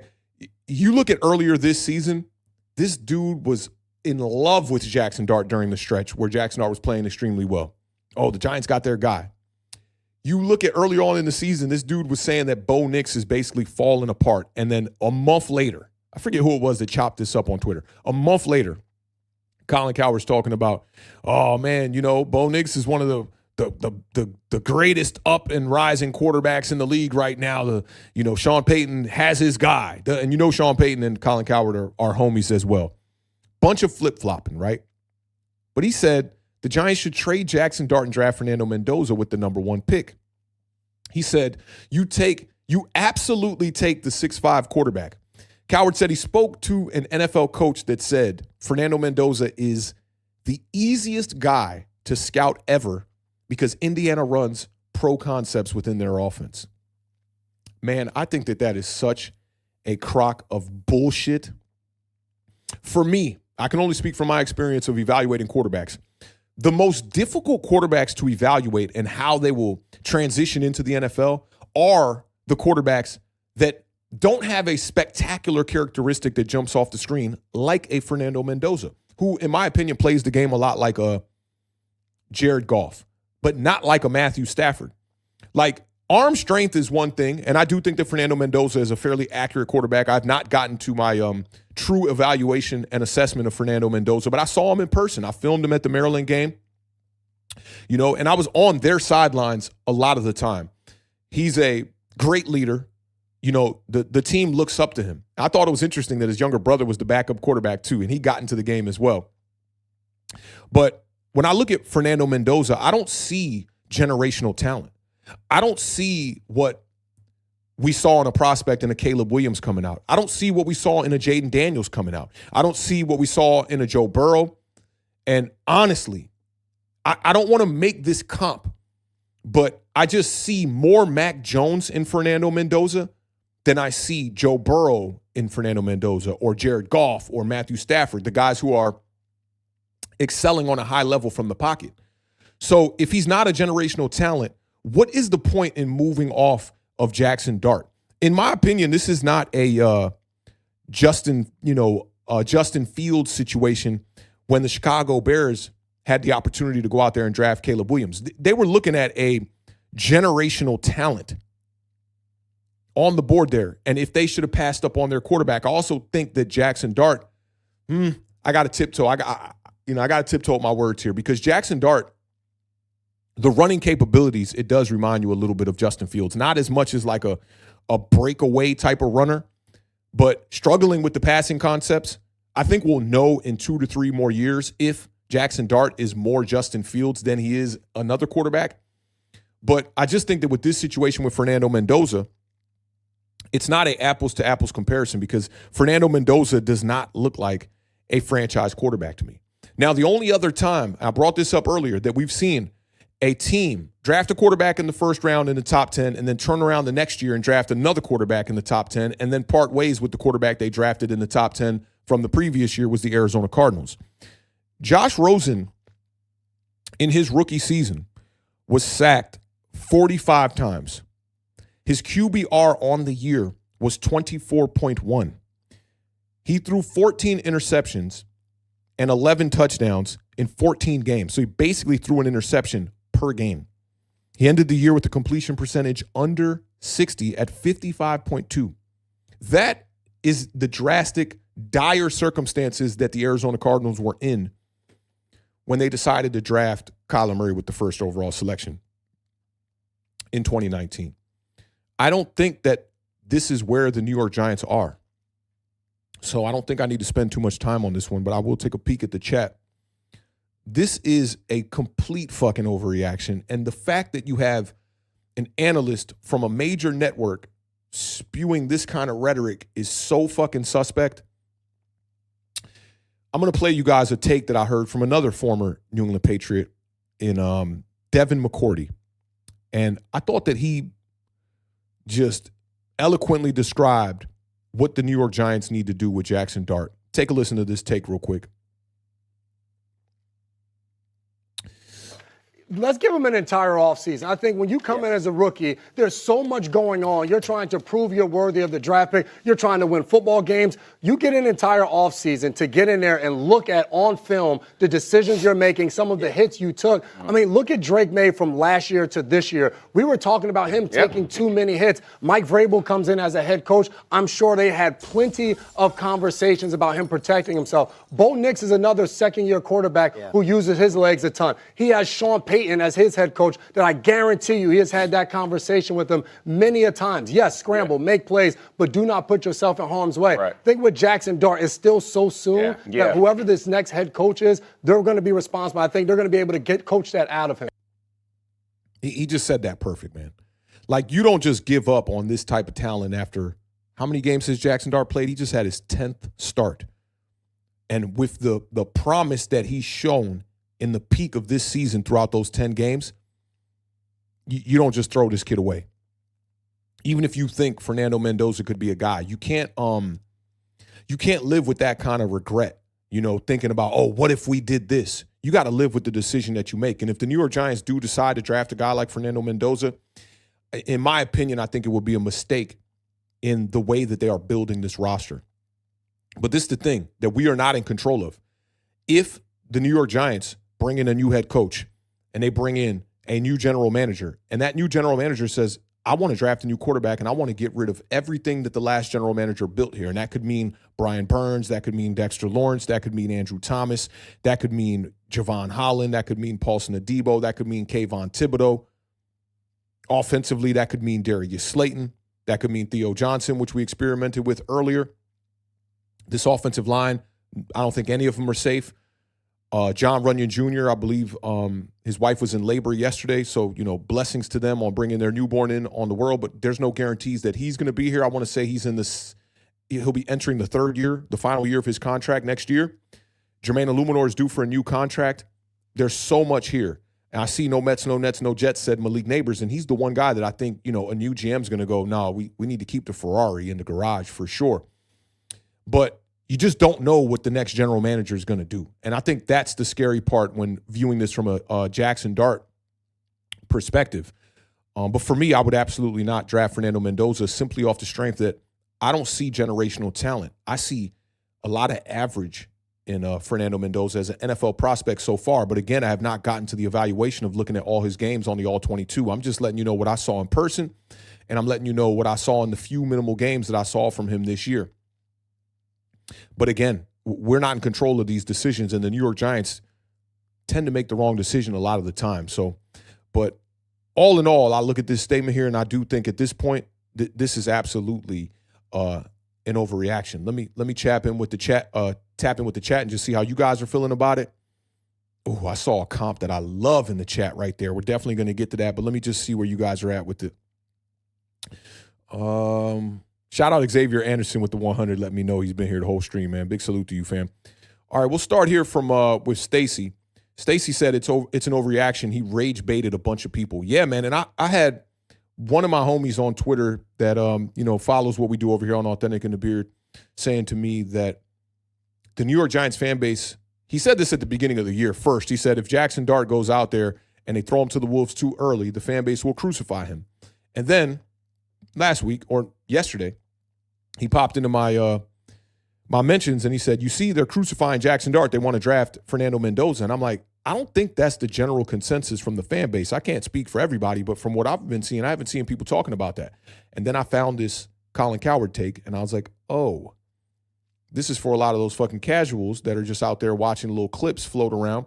And they saw this one and they go, I'm going to agree with that one because we're losing games. And most people, when you're losing games, they tend to just blame the quarterback. So now we're starting to figure out where it came from. And I think Stacy is spot on here. H-Town said Dart is way ahead of the curve with backup wide receivers, no real coaching and a real scheme and a team that let go of the rope. Mendoza will be good underneath center or under certain schemes, but Dart will be elite with his gameplay. I like that. I don't speak in definitives. I don't know if Dart is going to be elite, but I like the projection. I do like it. I'm a big fan of that right there. Bergs is in the building. Shout out Bergs, man. It's been a minute, Bergs. Hope all is well, man. Happy holidays to you. And also, before we get to Bergs, I did see the super chat that came in from our good homie one time. Big shout out to Sarah one time helping us raise the bar over here on Authentic in the Beard with the $4.99 super chat saying happy holidays. And Sarah's a Minnesota Vikings fan. So I don't know if she wanted to win that game. I don't know if she's in tank mode like we are. They definitely in struggle mode over there for sure at the quarterback position with J.J. McCarthy. But, again, give these guys grace. I wouldn't give up on them. But shout out to Sarah, and happy holidays to you and your family. Hope everything's well with you. Let's go back now. Where was I at?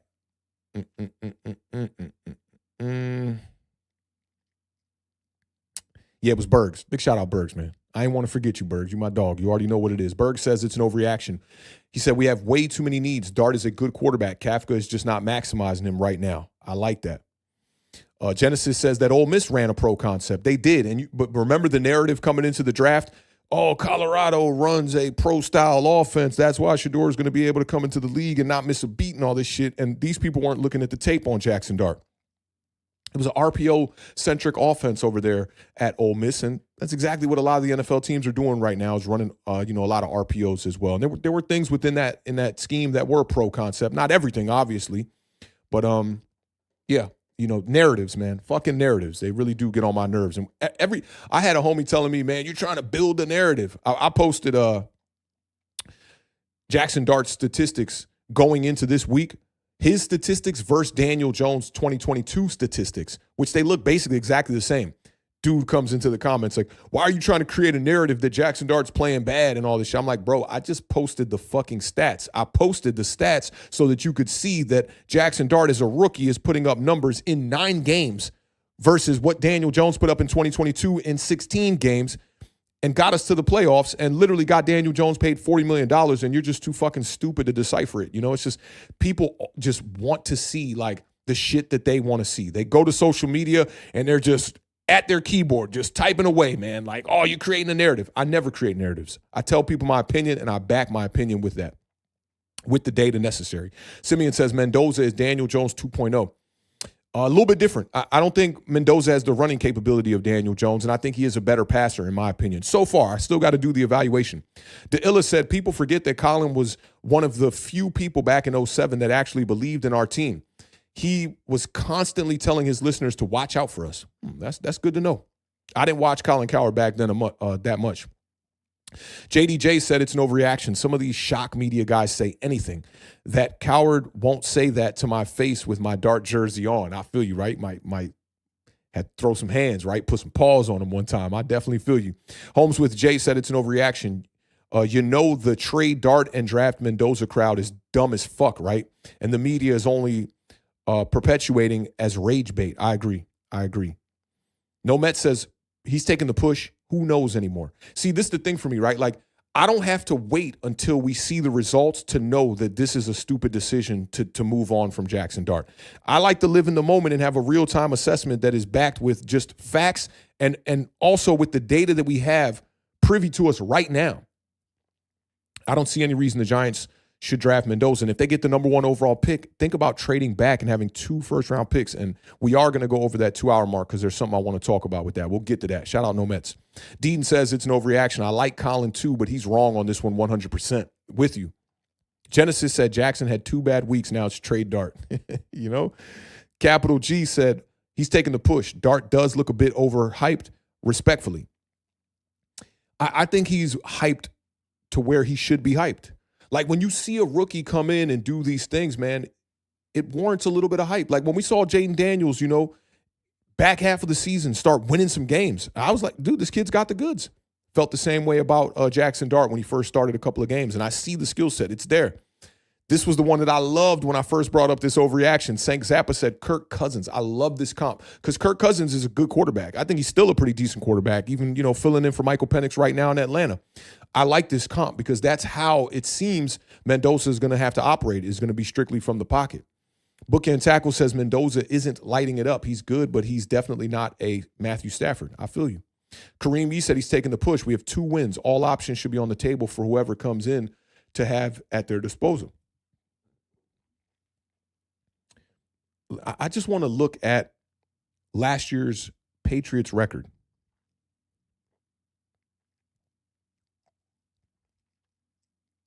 The Patriots won 4 games last year, man.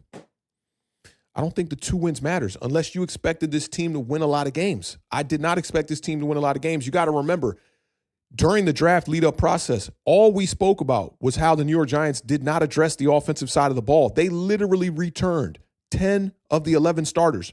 The one starter that they replaced was the quarterback in Russell Wilson. And then you brought in Cam Scadaboo as a rookie to eventually replace Tyrone Tracy. He ended up getting hurt after he replaced him. So I don't know what people expected from this offense or this team in general. I expected 5 wins. Maybe they'll get to 3 at the end of the season. We'll see. But the wins is not something that dictates why I'm going to go out there and draft another quarterback because our rookie wasn't winning games. Can't do that. That's just not how I view the game. Bookend Tackle says it's a big overreaction, and he said nonsense. Yeah. Mateo said he's putting a B in the chat for bullshit. I like that right there. I like that. G-Man Marshall said, in fairness, Joe wanted Shador, but I believe he was shut down on that decision. By who? Who do you? I wonder who you think shut down Joe Shane in trying to go out there and draft Shedeur Sanders. I mean, because he has say over basically everybody outside of like what is it? The president of there's like a president of operations that can like, basically oversee the GM and say, no, we don't want to do it like that. I mean, maybe that's what you're talking about, but I feel like Joe Shane had all of the luxury in the world to make the pick that he wanted to make, but I think that he trusted Brian Daboll in the evaluation of the quarterbacks that were there. And I mean, look, like it's early. It's definitely early, but it looks like the Giants made the right decision. Bookend says if Mendoza was what Trevor Lawrence was coming out, maybe, but this guy is a good QB coming out in an okay quarterback class. I'm right there with you, bro. Rampage said it's a major overreaction. JDJ said, I think Mara, as per usual, will tell the new regime that they have to leave the current QB in place, just like he did with Daniel Jones. If he does that, I wouldn't be mad at it. I'm not going to lie. I think it's the right decision to make. No Mets is talking about post-injury neighbors, I guess, moving on from him. Okay. NYCG says huge setback if they do that. Agree. Miguel says it's an overreaction or it's a push. He says it solely depends on the organization. It's an overreaction for me, but if the Giants are going to continue to force him inside the pocket before he's ready, then yeah, trade Dart. I like that. That's good reasoning right there to be able to consider the push. I like that. JDJ said, if the Giants luck into the number one pick, it's not luck at this point, we some shit, into the number one pick, I do think we may get the Giants to, let me see, I think he's saying put out some favorable stories about Mendoza, but only to convince a team to give up more assets to move up. Yeah, that's what he meant. I like that.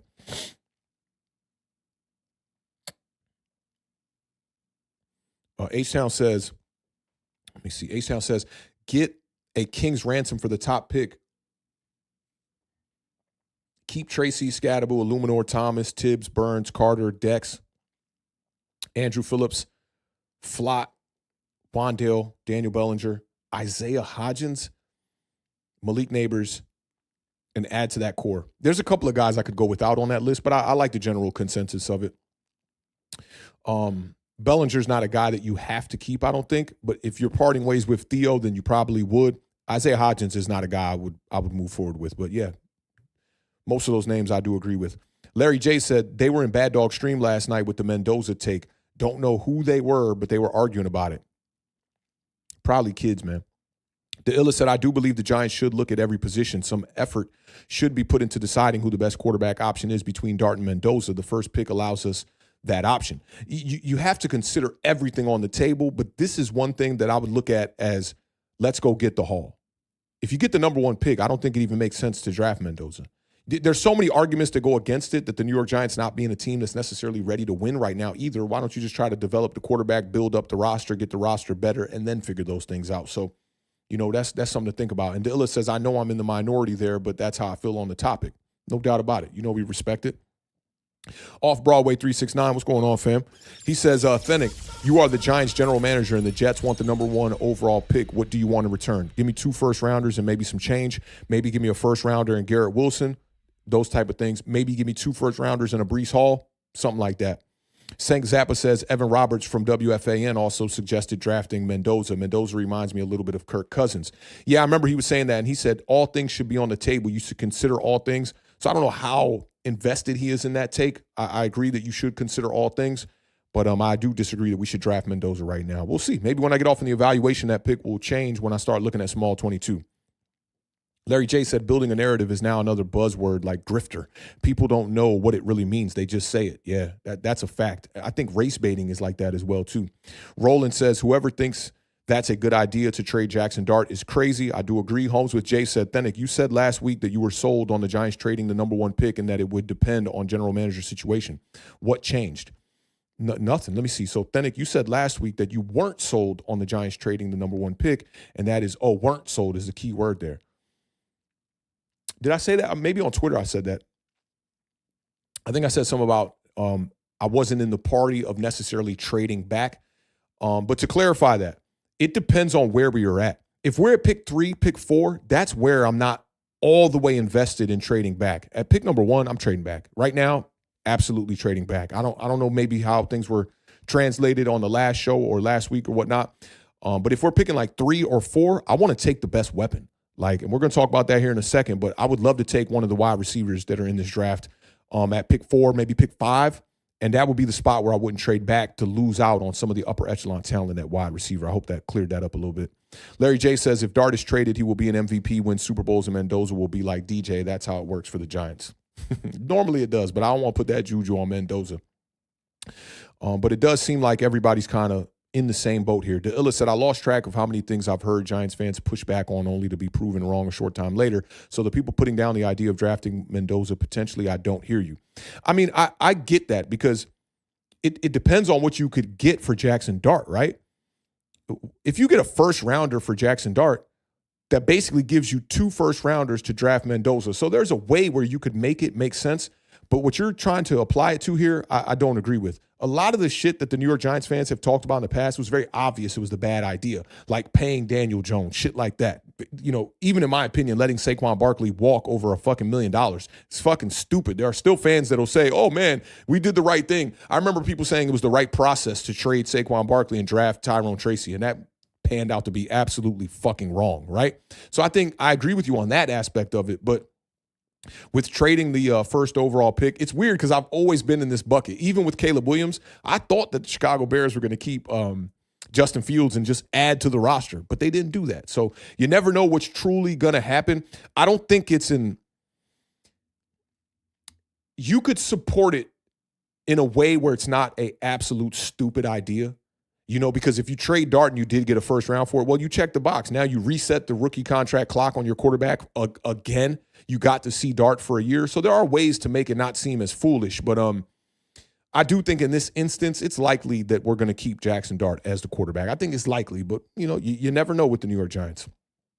Evan says, authentic, what do we do? Draft Mendoza? I don't, you know, I kind of cleared that up there. I don't think we should draft Mendoza. I think we need to stick with Jaxson Dart. I like his skill set better than I like Mendoza's. But like I said, when I get off into the evaluation, start looking at the tape, maybe that'll change a little bit. Berg says, what do you think of the Mike linebacker from Texas Tech, Jacob Rodriguez? Kid looks like a stud. Would love another culture setter and talented player on this team. We need an inside linebacker. There's a couple of things that I'm going to have to factor in here. One, I got to get off into the evaluation of all these prospects. And the way the New York Giants have been playing as of late, it's allowed me to get a little bit of an early start on it. I've already started at the wide receiver position already. I'm about 2 to 3 wide receivers down. You know, obviously the big 3 being those names that are up there. But I'm going to have to, you know, really dig into the tape first and then also dig into the general consensus of where some of these players are going to land, right? Like, where do people envision them being drafted? First round, second round, and applying my grades to everybody that's within that position unit coming into the draft. So it'll be a little bit of time. I'd say at least a month before we start coming up with the hierarchy of how we're going to break down some of these prospects as well. G-Man Marshall said that Kevin Abrams should be fired. I agree with everybody. Get them all out of here, man. Straight up and down. Genesis says to trade Slayton, and that looks like it was in response to Amari Price, who said, and what of Darius Slayton? Thoughts? I mean, hated the signing. I'll keep it real with you. You know, I'm very weary about how I say shit on social media. So when we signed Darius Slayton, I said, man, this organization is not serious, because I didn't feel that Darius Slayton was like a terrible player. But you're paying a player $36 million literally after his 2024 campaign, which was one of his worst seasons to date. You then paid him.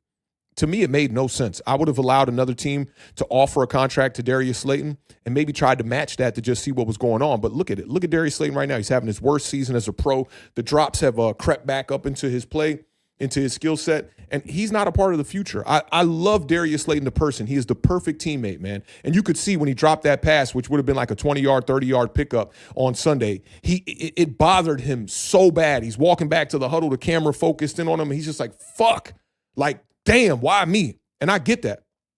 Like, bro, when I played in high school, I played quarterback first, right? When we got to varsity, my head coach was like, yo, we're going to run an option style offense, and you really don't got the speed or the build to be able to be an option quarterback. I want you to go to wide receiver because we've seen you and we know you could catch. I had great hands in high school. The beard too. I'm talking about we did not drop passes. But when I would drop one, I would just be like, what the fuck just happened? And then once you drop one, if you drop two, bro, that shit going to be in your head the whole game. It's going to fuck with you. And on that level of play, I didn't have, 250-pound, linebackers and edge rushers and all these dudes that were going to literally smack me over the middle. You could see Darius Slayton when he dropped the ball, the urgency to try to catch it quickly, put it away, and try to get going. I feel for him, bro. I truly do. I said it on Bleacher Report yesterday. I absolutely feel for him because it's not that Darius Slayton is a bad player. And it's unfortunate that in the peak of his career, he had to deal with all the turmoil surrounding the New York Giants, whether it be the offensive line being absolutely god-awful, the injuries to Daniel Jones, the lack of another weapon on the outside to take some of the attention off of him. All of these things accumulated to Darius Slayton never truly seeing his prime the way it should have been. And it's unfortunate right now because it seems like he's a bit on the decline. I never put that on nobody, right? Like, I'm not going to say, oh, Darius Slayton is absolutely on a decline because I don't know. You never know. You get him into a different environment and maybe he can, find some life in his career. But I do feel bad for him, man, because Darius Slayton was a constant pro. And when things were just completely fucked up around this team, Darius Slayton found ways to be productive when the Giants didn't have a number one wide receiver. And it's really unfortunate that it just didn't work out for him, man. And that does bother me. Timing has a lot to do with the success of a lot of NFL careers and the success of a team. Darius Slayton would have been a great asset 3-4 years ago. But today, just not an asset. Just not an asset for the New York Giants. Shout out to Talking Eco coming in hot one time with the $4.99 super chat one time. He says, just want to support a fellow DMVer for the holidays. The Eastern Motors ad randomly popped up on my IG reel, so that's been in my head all day. Oh, I know all about that, man. I remember Santana Moss used to be on those commercials back in the day, man. And yeah, that whoever wrote that jingle, I'm sure he doesn't got the royalties on it, but that was a great jingle. If y'all know about that jingle, at Eastern Motors, your job's your credit. Yeah, that joke was definitely rocking. I ain't gonna lie. And as a Giants fan, I used to see the Commanders or the Redskins at the time on those commercials and be like, man, that would be funny if that was our squad. Big shout out to Talking Eco helping us raise the bar over here on Authentic in the Beard. Berg says that Slayton is in his own head. He needs a change of scenery as well. 100% agree on that. Larry J says that Pat Leonard was saying the Slayton contract was a reaction by Joe Shane to being criticized over Xavier McKinney and Saquon Barkley walking. I like that, man. And I trust Pat Leonard on that. That's probably pretty accurate there. And, just the lack of wide receiver talent in free agency that year as well. There weren't many other players you could go after and bring in to replace Darius Slayton, and their third-round draft pick in Jalen Hyatt did not pan out. The Illa said, and I'm not saying Dart has to be traded, but I wouldn't poo-poo the idea this early in the process, and absolutely Authentic. It would all depend on what would be given up to get him. Absolutely. The compensation you get for Jaxson Dart, like if you're getting like a third-round pick, I'm not doing that. I'm not even considering it at a third-round pick. But you throw some players in the mix, I would probably consider that. Yeah, absolutely. Let's say the Jets wanted to trade for Jaxson Dart and they would give us a Garrett Wilson, which they probably wouldn't. I'd consider it. I would consider it. But I just think that teams are a little bit too smart to operate like that. So we'll see how it goes. Dilla says you don't just make that trade to make it. Yeah, agree with you on that as well. Let me see. H-Town said DT next to Dexter. We a lot of people, are kind of forgetting about Darius Alexander. I think he'll be okay. He said a cornerback to lock down the side of the field, wide receivers to the room. I don't know what he's saying there. Offensive tackle, offensive guard to help Thomas, Illuminor. A linebacker to get a real leader at the position, and a safety because we have a mess at that position. I like those positions you're addressing. I do. I thought about this yesterday, too, that if you brought in like a true young alpha dog at inside linebacker, Bobby Okereke could be the other inside linebacker. I think he'd be just fine. He's still finding ways to get after the ball carrier. He's making a lot of tackles, and he looks to be on a decline. But I think if you brought in another guy, even Micah McFadden could be that other guy, too. And you still got some youth there at the position. I like that. No Mets, no Nets, no Jets says, just like the McDonald's jingle, Arby's jingle, Pusha T wrote the Eastern Motors. Did he write that one as well? He says, had to. If that's a fact, I would be extremely surprised because Pusha T did write the Arby's jingle and he wrote the whole I'm Loving It thing for McDonald's as well. He's talked about the royalties that he has received on that in the past. H-Town said, Jets giving 5, 18, 36, and 2 firsts next year for the first we got to make that happen. We'll see. We'll see. Dilla said, see, Authentic, I was thinking the same thing, trading for Wilson. Yeah, if you bring in Wilson and you have that rookie quarterback, it would be a good look. But it's crazy, man. Like, would we move on from Jaxson Dart that fast? You know, this is why I like having these conversations with my chat, because folks like Dilla and others will always bring stuff to the table that make you go, maybe I should be considering that. But as I said, you know, I'll see when we get off into the evaluation of the All-22. I got basically every one of Fernando Mendoza's games from 2024. From the coach's film. And I also have my own clips that I'll be dropping that when I got to film Fernando Mendoza when they played Maryland. I got a ton of clips of him warming up, showing the mechanics. I got a ton of clips of him during the game, his interception. And I might tap in with the University of Maryland and see if I can get my hands on some of the footage that some of the other shooters had to just give you guys as much as I can give y'all this offseason. Let me see. Talking Eco said, I don't think Mara will because he wants to do right by his quarterbacks. That is true. I think that is going to factor in, especially one link to Eli Manning. Very true. Abud Rim said, what do we do with draft bust Abdul Carter? I think you're absolutely fucking wrong on Abdul Carter calling him a draft bust, first of all. I mean, 3 weeks in a row now, he's got a sack. He had 6 pressures in this past game. I don't know if you saw the sack that he had on Sunday, man. That spin move showed you exactly what he's capable of. I don't think, 10 games or whatever it's been. What has it been now? It's been 15 games for Abdul Carter is enough to be able to say he's a bust. I don't know if there's sarcasm behind that, Abud Rim, but you said, does he even have a sack this year? I'm glad you're here because we're here to inform you because, yeah, he's got 3.5 sacks on the season. And, the pressures last week, 6 pressures. He led the New York Giants in pressures. He's been top 30 in pressures all season long. I think a lot of people were trying to call him a bust simply because he just doesn't have the statistics in the sack category. That's casual shit to me, So we are here to inform you on that, the last 3 weeks, Abdul Carter has been a fucking dog. Yeah, Simeon said Carter has awakened. That's a good way to describe it as well. So seems everybody's kind of in the same kind of lane as the Mendoza thing. Dilla, I like the topics you brought to the table, making us think, making us consider. I always, pat myself on the back for doing that to the chat. And today, Dilla does that to me, the host. I like that. I definitely like that you gave some pushback on that. It's going to make me kind of think about it, reconsider it. I am leaning towards keeping Jaxson Dart for sure. I would say like 90-10 maybe, on that in that regard. But when I look at the evaluation of the tape, I will keep that in mind and I will factor that into the equation. I want to go over one more topic before we get out of here. I know we've been here for 2 hours, 15 minutes, but I want to go over one more topic. It's going to be a quick one. I promise. I know I say that a lot. I promise this is going to be a quick one, but let's go over this one topic that was a mock draft that just came out a couple of days ago that I want to bring to the table here on Authentic and the Beard on the Giant Overreaction.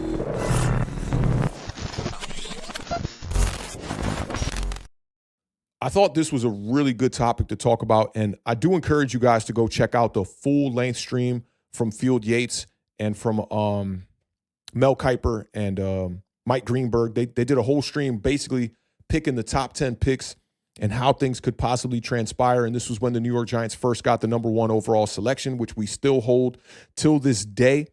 And this game on Sunday against the Minnesota Vikings is going to be extremely important. But Field Yates put out his mock draft 2.0, and it had the New York Giants in a trade back scenario that would give the New York Giants pick number 7 and pick number 17. Now, let me tell y'all what I've really liked about this. As I told you guys, I got off into doing the evaluation on the wide receiver class. I've already looked at Denzel Boston. I started off with Denzel Boston, and Denzel Boston really gave me a threshold. Like, if you're not better than this, I'm not spending a first-round draft pick on you at all. He's got a big build, just a wide receiver that can do a lot of the possession type of things that kind of reminded me a bit of like stylistically of a Tedero McMillan with less of the productivity, a bit of that Mike Evans kind of a mold, a bigger wide receiver that can go out there and high point, and I think could play that wide receiver 1B role for the New York Giants really well if Malik Neighbors comes back and he's that guy that he was in his rookie season. But in this mock draft, Field Yates had the Cleveland Browns actually taking Carnell Tate at number 4, which left Jordan Tyson on the board for us, the Arizona State wide receiver, at pick number 7. And this is why I'm telling y'all that I'm a little bit weary about trading back. If you could trade back and stay there at 7 and still get one of the upper echelon wide receiver prospects in this draft, I'm good with it. But you're going to be rolling the dice for sure, because if one of these teams before us goes out there and they take a guy like Jordan Tyson, then you're going to have to go to the next guy in line, and it might turn into a panic situation, a la what we saw from Dave Gettleman in 2021 when the Eagles snubbed us for Devonta Smith, and then we panicked, traded back, and ultimately ended up drafting Kadarius Toney, and the rest is history, not the good kind, right? But I've looked at some of the all-22 games, about 3 games on Jordan Tyson. And I know there's somebody in the chat already right now. I can't see it, but I'm sure somebody's in the chat right now saying, oh, man, I don't know, man, the injury history, right? And I get it. But NFL players get injured. Collegiate players get injured. But this kid, I just encourage y'all to just go to YouTube and just go look at the highlights.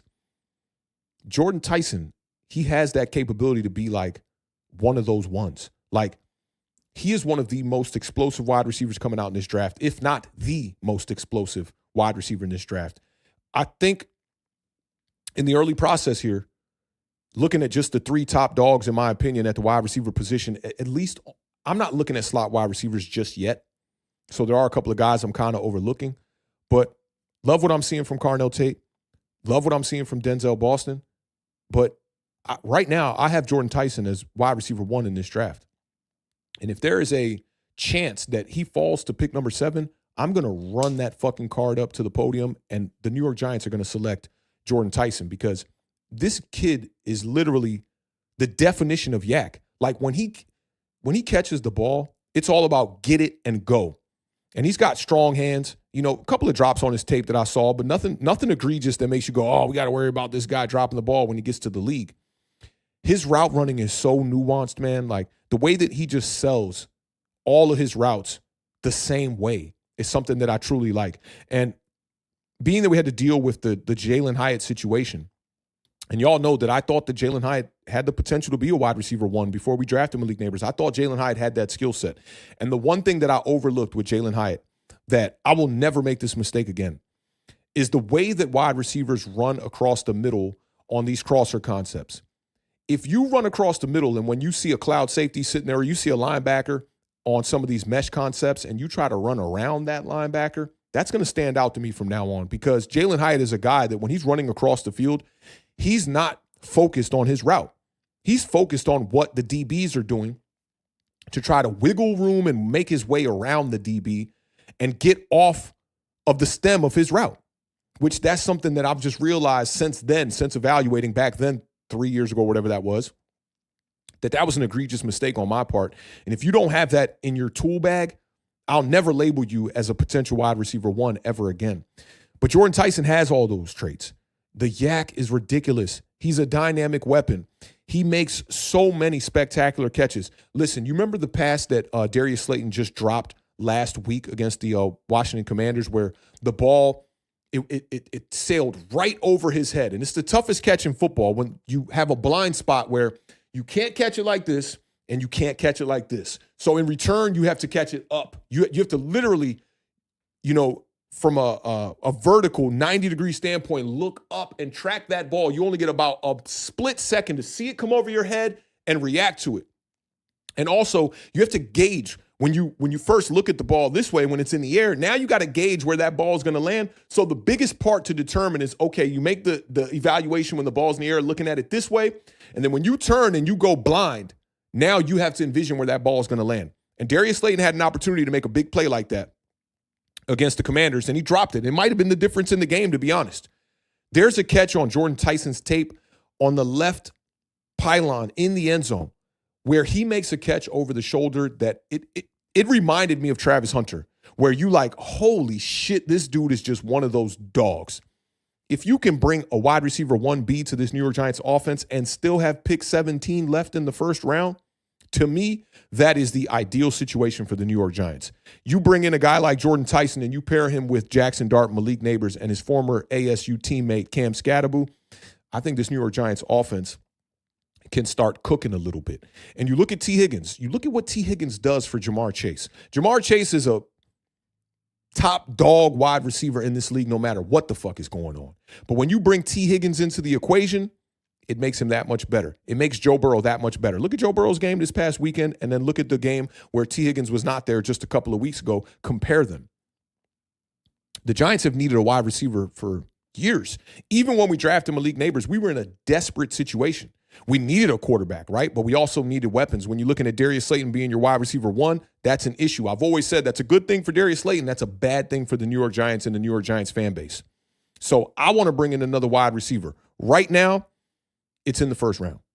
Whether it be at 7 or 17 in this trade back situation, we don't know if the New York Giants are necessarily going to land at number 1 overall come 2026 NFL draft when these 2 weeks come to a conclusion, when we play the Raiders and we play the Cowboys. Who knows? Maybe they go out there and win 2 games. Maybe they go out there and they lose 2 games. Maybe they split. We don't know.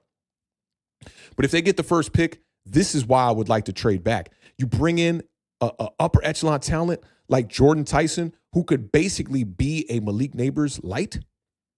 You're cooking. And then you still got pick 17. It reminds me so much of 2019. I want to say it was the exact same pick. I think Dexter Lawrence was picked at pick 17. I could be wrong. Somebody in the chat maybe look that up. But we ended up drafting Daniel Jones at 6, and we drafted Dexter Lawrence, I believe, at 17. And I think we had another first-round pick that year with, fuck was that kid's name? That DB out of Georgia. It's going to bother me if I don't remember his name. Got his face right there. I know his name. I know it. Baker. DeAndre Baker. Goddamn, how you forget about a top prospect like that so fast? DeAndre Baker. I'm going to stick with that for now. Somebody in the chat will correct me if I'm wrong. I think it's DeAndre Baker. God damn. Joe's Woe says it's DeAndre Baker. Damn, I can't even remember that dude's name, bro. Had the whole robbery situation during COVID. Man, we've been through hell, and we ain't been back yet. That's the I was going to say hell and back, but we have not. We're in hell. We're going through hell still right now, and it dates all the way back to back then, even further back then. Definitely terrible. I think it was DeAndre Baker, but that's how I view that entire scenario, and I like where Field Yates and Mel Kiper, I like where they viewed it. You know, I know Mel Kiper could not stop mentioning Shedeur Sanders' name in this segment. I encourage you guys to check it out. But y'all know Mel Kiper damn near lost his shit on draft night when Shedeur Sanders fell to the 5th round. So he's kind of feeling a little bit of get back now that Shedeur is out there and playing pretty decent as a starter, I'll say. Not great, not even good, but, you know, as a rookie, he's doing okay. But we'll see, man. That's how I view the draft, though. Go get me a wide receiver in the 1st round. That's how I'm viewing it right now. I'm going to tap in with the chat real quick, and then we'll get y'all up out of here. I just kind of want to see how y'all feel about Jordan Tyson and about I'm glad it was sarcasm, bro. I'm glad.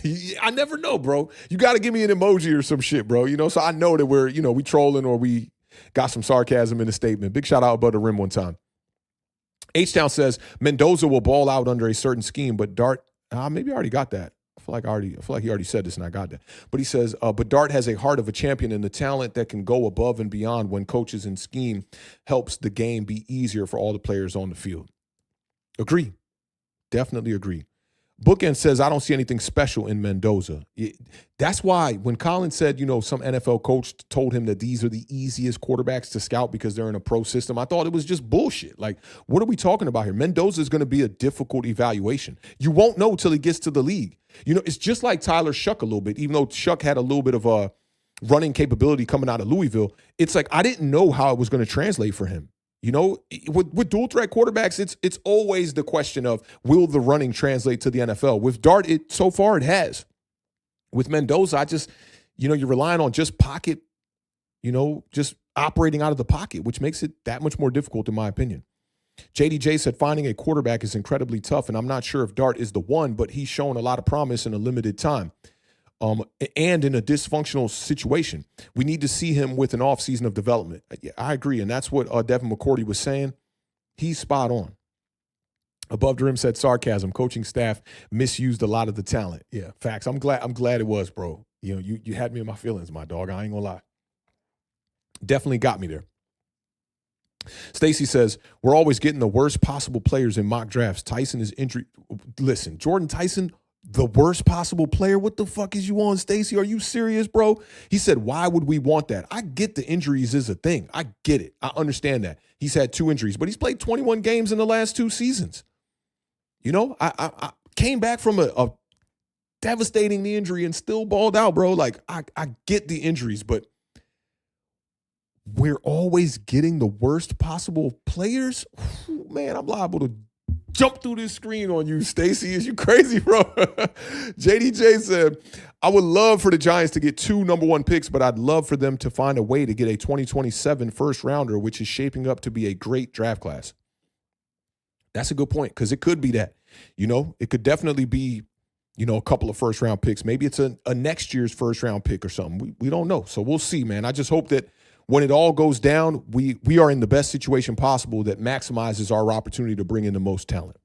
Stacy said, we need hard-nosed players, not flash. Downs, Styles are the hard-nosed players we need. You don't think Malik Neighbors is flash? You don't think we need Malik Neighbors? I don't know, bro. Jaxson Dart is flash, because every time he get hit, seemed to be going to the blue tent. So I think Jaxson Dart is flash as well. Brian Burns is not necessarily a hard-nosed player. I think Brian Burns is flash. I do. It flashes a lot. I don't know, bro. I gotta agree to disagree with you on Jordan Tyson right now. And listen, I'm going to share some of this all 22 with you guys. And when you see it, hey, if injuries is something that knocks a player down a little bit on your list, I'm okay with that, because it does on my list as well, right? There are a bunch of different categories, right? Hands, catch point, speed, acceleration, injuries, obviously one. Availability is super important. But how much of a percentage does injuries knock the player off your list? For me, Jordan Tyson's injuries maybe take him down 15, 20%. It makes me consider Carnell Tate over him, but not just yet. But I will be sharing some of the tape with you guys. We'll be doing some of the Film Fridays again and, sharing some of this all 22 that I have with you, because I'm sure none of y'all have seen all 22 on Jordan Tyson yet. You're probably just looking at the broadcast and you're not seeing how he's performing and excelling against certain coverages, and only seeing it from the zoomed-in broadcast angle. So we're definitely going to bring some of that to the table. The best ability is availability. You already know it is. And listen, it's not that he's not available. That's why I kind of am giving you pushback. 21 games in the last 2 seasons. That's not available. He is available. He's been unavailable at times, though. This isn't a situation where a player just flashed in the pan and then has dealt with injuries. Torrey Horton, he was injured for the majority of 2024. Are you telling me you would avoid a player like Torrey Horton? If you would, you wildin'. I tell you that. Talking Eco says, didn't he not play the COVID year because of those injuries? I believe that is the case. H-Town says, it's a bunch of top producing receivers in this draft for sure, easily. Yeah, there are.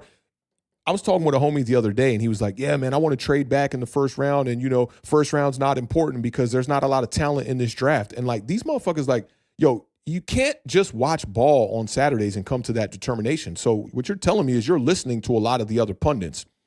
Y'all know me. If I hear 9 out of 10 people going that way, I need to figure out why that one person went that way. And doing that is why I had Jaxson Dart as QB2 coming into last year's draft, because everyone and their mama had Shedeur Sanders at either quarterback 1 or QB2. And I said, I'm not going to make the same mistake I made the previous year by not digging into some of these quarterbacks. And I dug into those 2 quarterbacks, Jaxson Dart and Shedeur Sanders, as much as I could. And when I was done, I was like, I don't see the world where that's the better prospect.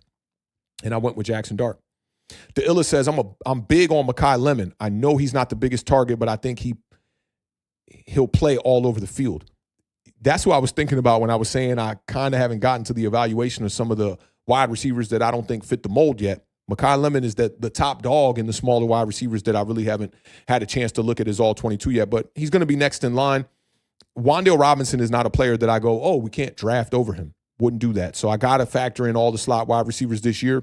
And our draft coverage is going to be extremely focused on the wide receiver position because the Commanders need one as well.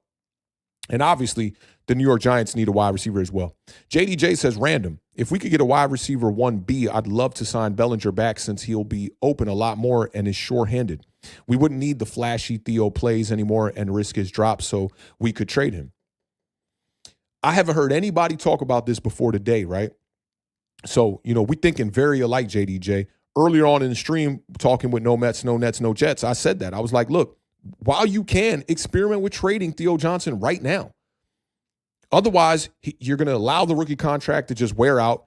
He's likely going to be headed to free agency, or you're going to try to retain him here. So I would experiment immediately right now. H-Town giving us some prospects to look at. Big shout out to H-Town for doing this too. He said on defense, linebacker Reese, safety Downs, cornerback Delane, defensive tackle Woods. He said cornerback McCoy, linebacker Styles, cornerback Terrell, defensive tackle McDonald, linebacker Allen, cornerback Hood, defensive tackle Banks, cornerback Abney, cornerback Cisse, I believe is how you say that, defensive tackle Miller, linebacker Hill. Giants need at least 2 of these players guaranteed. I don't see a wide receiver on this list, my dog.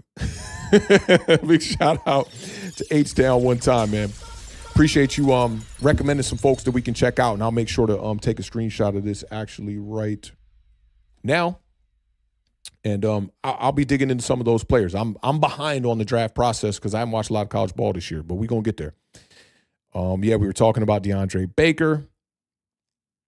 Joe Spo said it's been a dark decade. Yeah, it really has, man. Joe also said, please watch Jordan Tyson if you haven't. He's got great stuff out there. Yeah, look, to anybody in the chat that has not checked out Jordan Tyson, or even if you just taken the narratives you've been hearing or just seeing a few plays here and there or just watched on the highlights you saw on Sundays, do that dive, man. That kid is special.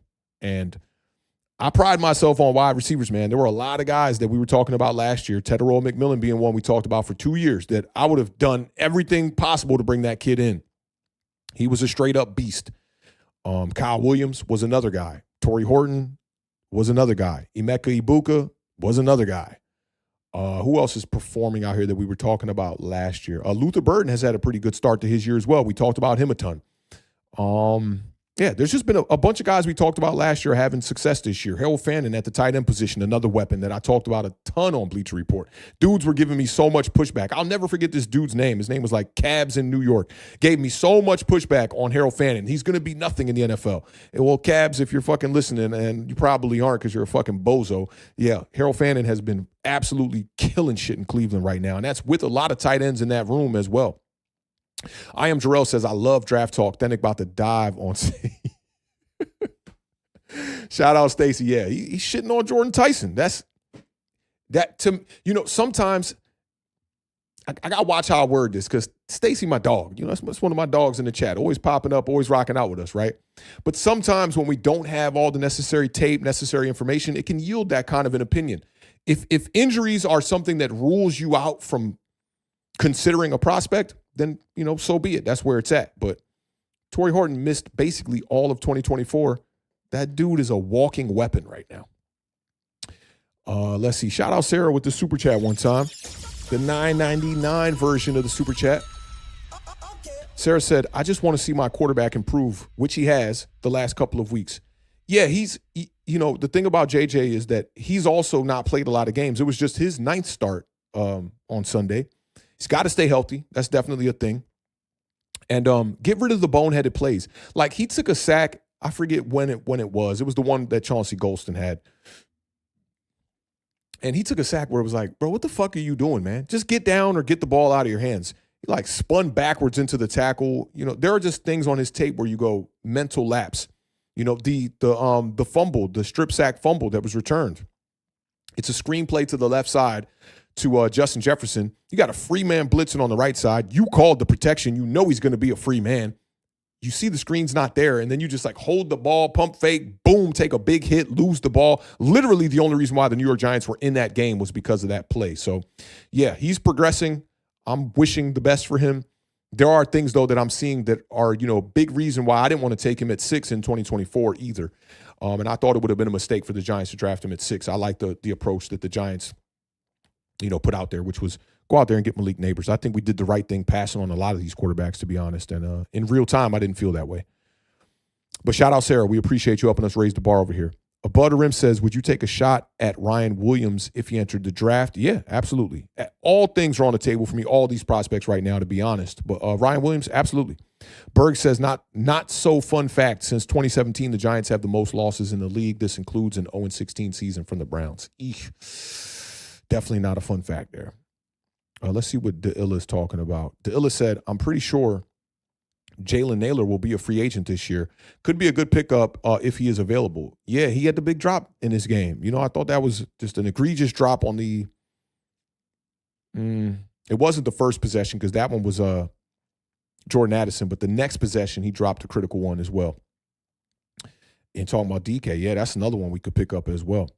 H-Town said wide receivers. Thank you, brother. Thank you. He said wide receivers. He's talking Tate, Tyson, Lemon, Concepcion, who's another one. He's a baller as well. Denzel Boston's a dude. He's talking about Bell. Bernard, why can't I remember Bernard's first name? I know he spells it pretty funky. I can't remember. It might be Jeremy spelled a little funky. Bernard's another one I got to get to. Lane. Is it, I thought it was Brazel. He put Brezel. I think it's Brazel. I'm not sure, but he's another one that's on my list I want to check out as well. I like the build, man. The build is crazy. Elijah Surratt out of Indiana. Yeah, he's going to be a guy in this league. When you look at Curtis Works' tape from a year ago, man, Surratt is all over that fucking tape making plays. Williams, Cooper, Singleton, Branch, Thompson, Cameron, Hurst, Daniels, a bunch of receivers just need the right coaches and scheme. Yeah, the later guys, like the late day 2, day 3 type of guys, I'm going to avoid this year. I think the Giants don't need to try to take a flyer on a guy. Get a guy in the first round. JDJ says Tyson is a talented prospect, but I do worry about his previous injuries. Reminds me of Penix with his long list of injuries. He was a high-risk prospect and now has suffered another significant injury. The injury this year is not necessarily a significant injury. I wouldn't compare wide receiver injuries to quarterback injuries, especially to a pocket passer like Michael Penix Jr. And I know the first injury was when he was more of a runner when he was at Indiana. But I just wouldn't compare it to that. You know, wide receiver is a different type of position. When you see a guy come back from an ACL injury or a knee injury, to me that screams this guy can battle back from those injuries. It's something to consider. If you're a playmaker, bro. And listen, we're talking about a 5-star recruit, man. This dude was a 5-star recruit coming out of high school. He's one of them fucking ones. I see a lot of OBJ on his tape, bro. A lot. I might be, giving you guys a little bit of an egregious take here. It's early on in the process, but the way he caught the ball, I'm telling you, I saw a lot of OBJ, a lot of it. And OBJ is a guy that came into the league and was injured for the first 4 games. I'm not saying Jordan Tyson's going to be OBJ, but the injuries just don't scare me as much as they're scaring a lot of you guys. CT said Jordan Tyson is Authentic's cousin, LOL. Listen, I'm enamored with the prospect, man. I like the play I see on the field, man. I really do. And this year, he still produced with a backup quarterback out there, still was getting to it, man. And I know the injuries are there. They're there. But for me, he's just too good of a prospect to pass up on. And we'll see, what the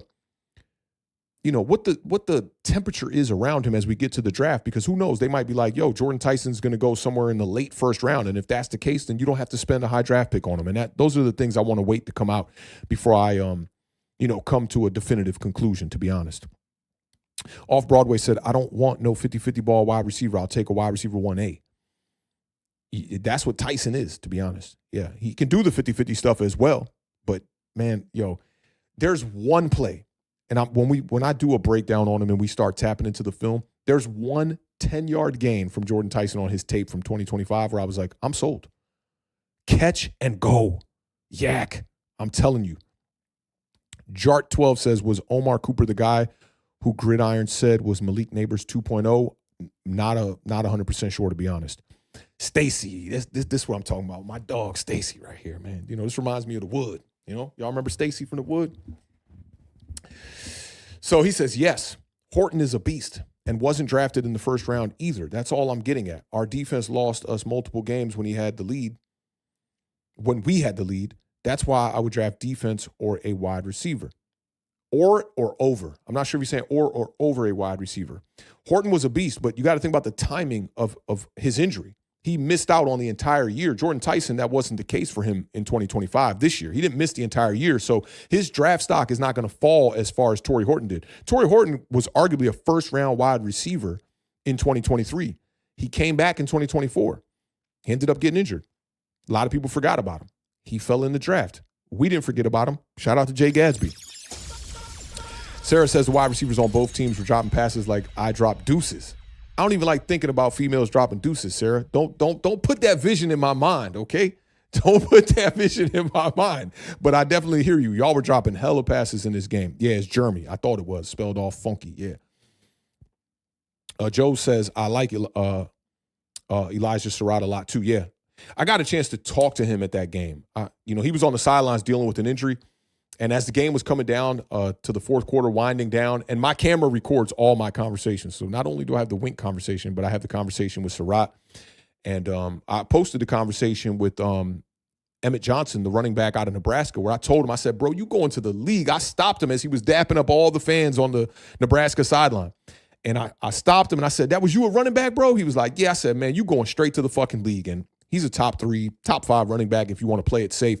But I said the same shit to Surratt, man. Like, I saw his tape with Rourke, and I told him, I said, man, I saw your tape with Rourke, bro. You were a dog. You were just making plays. I know you're going to be in the league, and best of luck to you, man. So I think he'll probably be a guy maybe day 2. If we can get a guy like that on day 2, I would absolutely consider that. JDJ says, Authentic, you got to start your draft coverage in October with how our Giants have been playing the last few years. I know. Like, I'm looking at this as like I'll never forget this conversation I had with Monty from He's a Giant last year. He was like, yo, like, by January, everybody's done their evaluations on quarterback, and he was so puzzled at why people have changed their stance on Shedeur Sanders. And I'm like, are you kidding me, bro? Like, that's when I'm getting into the like nitty gritty with the prospects is in January. Like, that's when I'm normally starting my evaluation. This year, we've been so terrible that I'm going to get to start it here in December. But January is when everyone gets to, 1, get their hands on the All-22, and 2, evaluate it. Man, there's not enough time in a day for you to be sitting there going through all these quarterbacks during the year, and before they play their last game, you're already set. Bro, the BYU game with Shedeur Sanders last year literally was a big game of why a lot of NFL organizations shifted their opinion on Shedeur Sanders, because in a big game, he didn't show up. So for me, it's like the evaluation, it doesn't only start as early as October, as JDJ is saying here, but it has to go all the way through the draft process, through the Senior Bowl, through the Shrine Bowl, through all of the pro days, through the NFL Combine, all the way to the day of the NFL draft. Bro, when I saw Shedeur Sanders falling in the draft and I saw him, when day 1 was over, he literally had a mini rap concert in his house or wherever they were hosting the draft party at, where he's like, like rapping to the fans like this after you didn't get drafted. That made me go, I don't know. I don't think I would draft that guy. That's not the guy that I want leading my franchise, And there were countless other instances in front of the media that were there as well leading up to the draft. So anybody that finishes their draft evaluation in January, man, more power to you to get through the work quicker, but I can't trust those type of evaluations.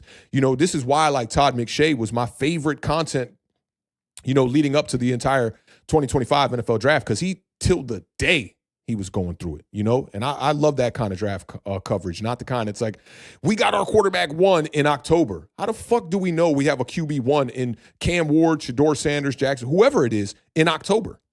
It's just foolish type of approach, in my opinion, that doesn't yield the great results. And you see all those people that had QB, they constantly missing on quarterbacks, bro. Constantly overlooked guys like Jaden Daniels. They had Shedeur over Cam Ward, which is fucking crazy to me. It's absolutely crazy. How did you look at all the tape and come to that conclusion?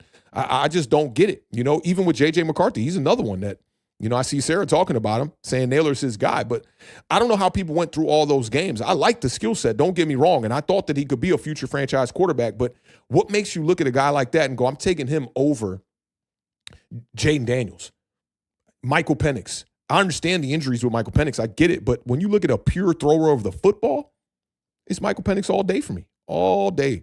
William says, I personally want to see this team healthy with a high-end coaching staff. I hope so, bro. I hope we get a chance to see that. I really do. H-Town said, give Jeff Hafley the blank check or watch him turn another failing organization around and McDaniels for offensive coordinator and get the playoffs back in the picture. Talked about Daniels, yeah, so we talked about McDaniels earlier. And Miami's talking about bringing him back, so that's going to be tough. We'll see. If he's available, I'll consider it. Jeff Hafley, been a dog with the Green Bay Packers, defensive-minded coach. I'd be okay with that too. Don says, for me, right now, it's either Jordan Tyson or Caleb Downs. I love this take right here. That's kind of where I'm at with it too. And if you could trade back and double up somehow, man, I know we've had these drafts in the past where we felt great about them, like Evan Neal, Kayvon Thibodeau. But I would love to get that chance again, to be honest. Les 2K6 says, is Tyson a better prospect than Malik Neighbors? No, definitely not. Malik Neighbors had a certain kind of burst, off the line of scrimmage that you just don't see in really many wide receivers at all. But a lot of the comps that I've been seeing early on is that Tyson plays the game like Justin Jefferson, which is kind of crazy. I don't think their styles are that similar, but he is a bit of a bigger body. I don't think as lean, bigger body as Justin Jefferson, and you don't want to set that standard, but I'm a big fan of Jordan Tyson. Wide receiver 1 right now. We'll see when I get to breaking down some more tape if anybody breaches that threshold and takes that number 1 spot. Shout out my dog Chris Peace in the building one time. He says, good afternoon, Authentic. What's good, fam? Everything is good outside of the New York Giants, but Giants are just terrible. They're just terrible. And Stacy cleared that up. He said over a wide receiver, my bad. I thought that's what you were saying. Yeah, I'm not mad at going defense, but, man, like, this is the thing, bro. Last year, right, they neglected the offensive side of the ball, right? They drafted our quarterback, and you need that. You need that franchise potential at the quarterback position. But I don't want to neglect the offense in the first round again.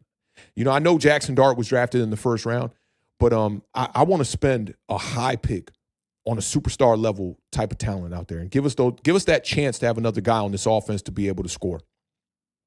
I love this comp right here. Nick P says Carnell Tate is the 2025 version of Plaxico Burress. And this is a good comp because he's a big body wide receiver. He's got strong hands. He's physical. He's not going to beat you with a lot of speed. He can do all the possession stuff across the middle. If it ends up being Carnell Tate, sign me up, man. Sign me up. The Illa said, man, those 50-50 guys are typically your possession wide receivers. Those are the guys you look towards on 3rd and long to move the sticks. They're extremely valuable. I do agree. Sarah says, LOL, okay, no deuces, but that's how shitty they were. Agree. Yeah, no females with deuces, man. I can't have that vision in my mind. Stacy said, are you going to do a mock draft? If so, I'm definitely tuning in. Well, you tuning in? That's all we need to hear, bro. We'll definitely be doing a mock draft for sure with the first round, seeing what teams need certain positions and what players could come in and contribute, and most importantly for the NFC East, man. New York Giants being primary, with the Commanders being second. We'll put the Dallas Cowboys over the Philadelphia Eagles because, it's fuck Philly for all New York Giants fans, and we'll still do some coverage for the Eagles as well. Let's see. We'll just take a couple more, and then we'll get up out of here. H-Town says the most need is to focus on what's going to be dominant first. Dart elevates wide receivers with his play, but the run needs to be stopped. Have to get the right defensive tackle next to Dex and the linebacker, real leader of this team. So linebacker-wise, early on, I don't know if there are first-round guys that we're going to bring in, but linebacker is important. You got to bring in a linebacker. I loved Darius Alexander coming out of Toledo, so I'm not giving up on Darius Alexander yet. I'm not willing to just, spend like a first-round pick on a D tackle or even a second-round pick on a D tackle. I think that's something you address later on in the draft. Next to Dex, I'm starting to consider how long Dexter Lawrence is even going to be here. But we'll see. We'll see how it goes, man. But you need to upgrade the defense. But listen, you've spent a lot of resources on the defensive side of the ball, and you've neglected the offense. So I think this is a draft where give me my fucking wide receiver in the first round. Let me see. Grizzly said, football gods, please let it be the last season we are here talking draft. It'll never be the last season we're here talking draft, but I feel you as early as it is. Yeah, not a good look to be talking about the draft during in season. This is the earliest we've ever talked about it, to be honest. Grizzly said, just got here. Are we talking quarterback draft or draft? We're talking draft in general. I'd recommend rewinding. We talked about the whole draft and Mendoza thing. We talked about the game plan from Sunday, but way too much data to go over. I mean, we did a lot today. We're pushing that 3-hour mark right now. We definitely did a lot. Shout out to the chat. This has been a very engaging stream for us today. Bookend Tackle says KC announced a new stadium. It's going to be a dome. That's dope. Stacy says, authentic, continued blessings. Happy holidays to you and your family. Salute, bro. Happy holidays to you as well, and everybody that's still in the chat right now. Happy holidays to everybody. I hope Christmas brings y'all everything y'all need. If you got some gifts that you hoping to get that you can see under the tree, I hope you get them gifts. For me, it's just gift cards, cash. I'll take some cash on Christmas. You know what I'm saying? Shit like that. Taking care of wifey. I ain't got no kids, so it ain't nothing there. She got 2 god twins we got to take care of, and a couple other stragglers in the family as well we got to take care of. The Beard, you already know he just had his son. We got to take care of that situation with Camden as well. So, yeah, it's gonna be a good Christmas, and I'm ready to get ready to go into 2026, man. That's what I've been really thinking about, with my career, my business relationships, and over here on YouTube and Bleacher Report and all that stuff. Just getting ready to raise the bar going into the next year. So there's going to be a lot of changes over here on this channel. So just keep your eyes peeled for that. But big shout out to Stacy, man. Stacy brought a lot to the table today, man. Even some sarcasm. You know, they got me out of pocket a little bit. I was ready, you know what I'm saying? But shout out to my dog, Stacy, one time. James says to draft a running back from USTA, Robert Henry. I'll put him on the list. I haven't gotten to running backs yet. I'm not really thinking about running backs that much right now, but I am going to get to it for sure. Let me see. Grizzly said definitely going back to watch the beginning. No Met said cash is the best gift. Yeah, it really is, man. For me as a Amazon Prime account holder, love some Amazon Prime gift cards to just throw that on the account. I'm bound to spend it. I always spend money on Amazon monthly. And Nomet said, would Giants fans rather the team play outside or in a dome? I'd like a dome. I really would, you know, to control the weather, even though that's not truly New York Giants football. Maybe a retractable dome, maybe something like that. That would be a good look as well. James Hollister says there's a lot of gems in this draft. I do agree. You know, early on in my research, I've seen a lot of gems already. So I do agree with you. And I hate when people are in October talking about this draft ain't got this or that. And, you know, 2024 is going to be the worst quarterback class ever. And look at it. It panned out just fine. Like, these guys look okay to me so far. We'll see how it, truly pans out when they get some years under their belt. The Illa said, I'll take fantasy championship in the league this weekend. That's going to be a good one. I'm looking forward to seeing who wins that one. A lot of people have been asking me about what the prize is. We will have a runner-up prize, so keep that in mind, Illa, that our league was just one conference. We're representing like I believe the Bleacher Report conference. There's still the YouTube conference that the Beard has been running all year long.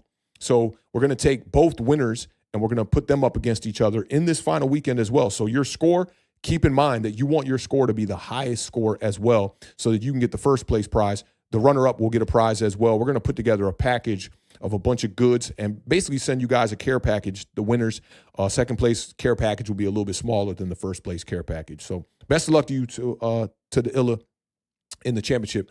Hopefully you get that victory. I haven't checked on who you're going up against. It might be Luis. I know he was in the mix last week. I'm not too sure about this week, but best of luck to you, Dilla. We shall see. But that's going to do it. Just under. I mean, we were on pace to have this show be about an hour long, but I love New York Giants football that much. I always tell y'all, bad New York Giants football is better than no New York Giants football. Because when the season is gone, I'm going to cherish these moments here when we were talking about how bad we were, a 2-win team, and getting ready to play the Las Vegas Raiders this week. So keep your eyes peeled for a preview show on Thursday. I'm not going to guarantee it. I'll keep it real with y'all. I'm not going to guarantee the preview show, but I do think we're leaning towards having a preview show. But just no guarantees with the way that this team has been just absolutely pathetic down the stretch this season. But, you know, as we conclude another year and we approach Christmas, I just want to thank y'all again. I do this every stream, but I want y'all to know that it's not just going through the motions. It's really thanking y'all from the bottom of my heart, building this community. And, you know, sometimes I look back on it in 2019 when the Beard just said, hey, let's make this podcast, man. I thought it was going to be something that we would do maybe for the duration of the pandemic, maybe for a couple of years. But one thing I realized here talking ball with y'all is that I fell in love with, you know, not only doing the streams and being able to talk ball with fellow Giants fans across the country, but I fell in love with the process. Like, and today, that's why I was telling y'all about, you know, my spirituality and how I prayed for a concise stream today, right? Because I like the preparation, but I also like the preparation to be able to come to fruition during the streams. And I felt like this stream really did that. And I thought that you guys deserved it. Like, we didn't hang out all last week and talk ball. So as this stream progressed and went from 1 hour to 2 hours to 3 hours, it really was a no-brainer for me to be able to spend a good 3 hours with you guys on this Authentic in the Beard stream. And I just thank y'all tremendously, for the platform that we have built, because we couldn't have built it without y'all. And whether you came in here as a guy who was like, man, you know, fuck this Authentic dude, man. He's a Daniel Jones hater, and he's always telling me about the bad things about my team. And if you've shifted or if you haven't shifted, the fact that you are still here supporting what we do on Authentic in the Beard, that means the world to me, and that means the world to the Beard as well. So, you know, major props to y'all. Y'all have built this foundation just as much as we have built this foundation. And honestly, I think that this foundation that we have built, it should be a bigger, larger platform. So go out there and tell your homies that you think see the game the way that you see the game and how you enjoy these streams, to come in and pull up and support what we do over here on Authentic in the Beard. Because, listen, we built this shit brick by brick all of us here, all of y'all that showed up today, we built this shit brick by brick. We didn't cheat. We didn't do no corners. And I know a lot of these other content creators. I've been watching y'all shit. I know the ones that pay for their subscribers. I know the ones that are paying for views. I ain't no dumb motherfucker. You got to understand that I dealt in the music industry with artists. So I understand how you have to juice up a certain product to make it appear a certain way. But over here on this channel, the appearance or the perspective that everybody else has on it, it don't fucking matter. I don't care if people think we're haters over here. I don't think if people think, hey, they don't know shit over there. I don't think if people, hey, they think this guy Authentic is full of shit. I don't care about it. What I care about is the community and the value that we bring to the community. Y'all built it just as much as I built it. So big salute to y'all. And as we round out this year, I wish you guys a Merry Christmas. If we don't get a chance to tap in before the new year, I hope that you really looking at these last couple of weeks in December as a way to get a head start on your 2026, right? And get that preparation that's necessary to be able to raise your own bar. Get it out the way now. So by the time you get to January 1st, you ready to go. And that's what I'm trying to do here. The Giants being a bad team, it allows us to be able to do that a little bit earlier than we, had planned on at the beginning of the season when we thought the Giants could maybe be a team that could be knocking on the door of the playoffs. So I encourage y'all to just get that head start, man. Start planning. If last year was the same as the year before and the year before and the year before, then that means we got some work to do, right? We need to go to the drawing table and come up with a plan. Take these next 2 weeks to do that so you can get into the 2026 season striding and ready to go. I wish y'all nothing but the best, man. Y'all know what it is. Y'all have supported me as a content creator over the past 7 seasons, man. 7 seasons of y'all support. I'm talking, where's Tudo? Where is Tudo? I ain't seeing Tudo in a whole damn year. We got to find Tudo, but I'm talking about all the way back when Tudo was first popping up on these streams and whatnot. Y'all been here rocking out with us, man. So again, nothing but blessings to you guys during this holiday season. And hopefully, man, I gotta look at this record over here real quick because this record title, it really speaks volumes. It says,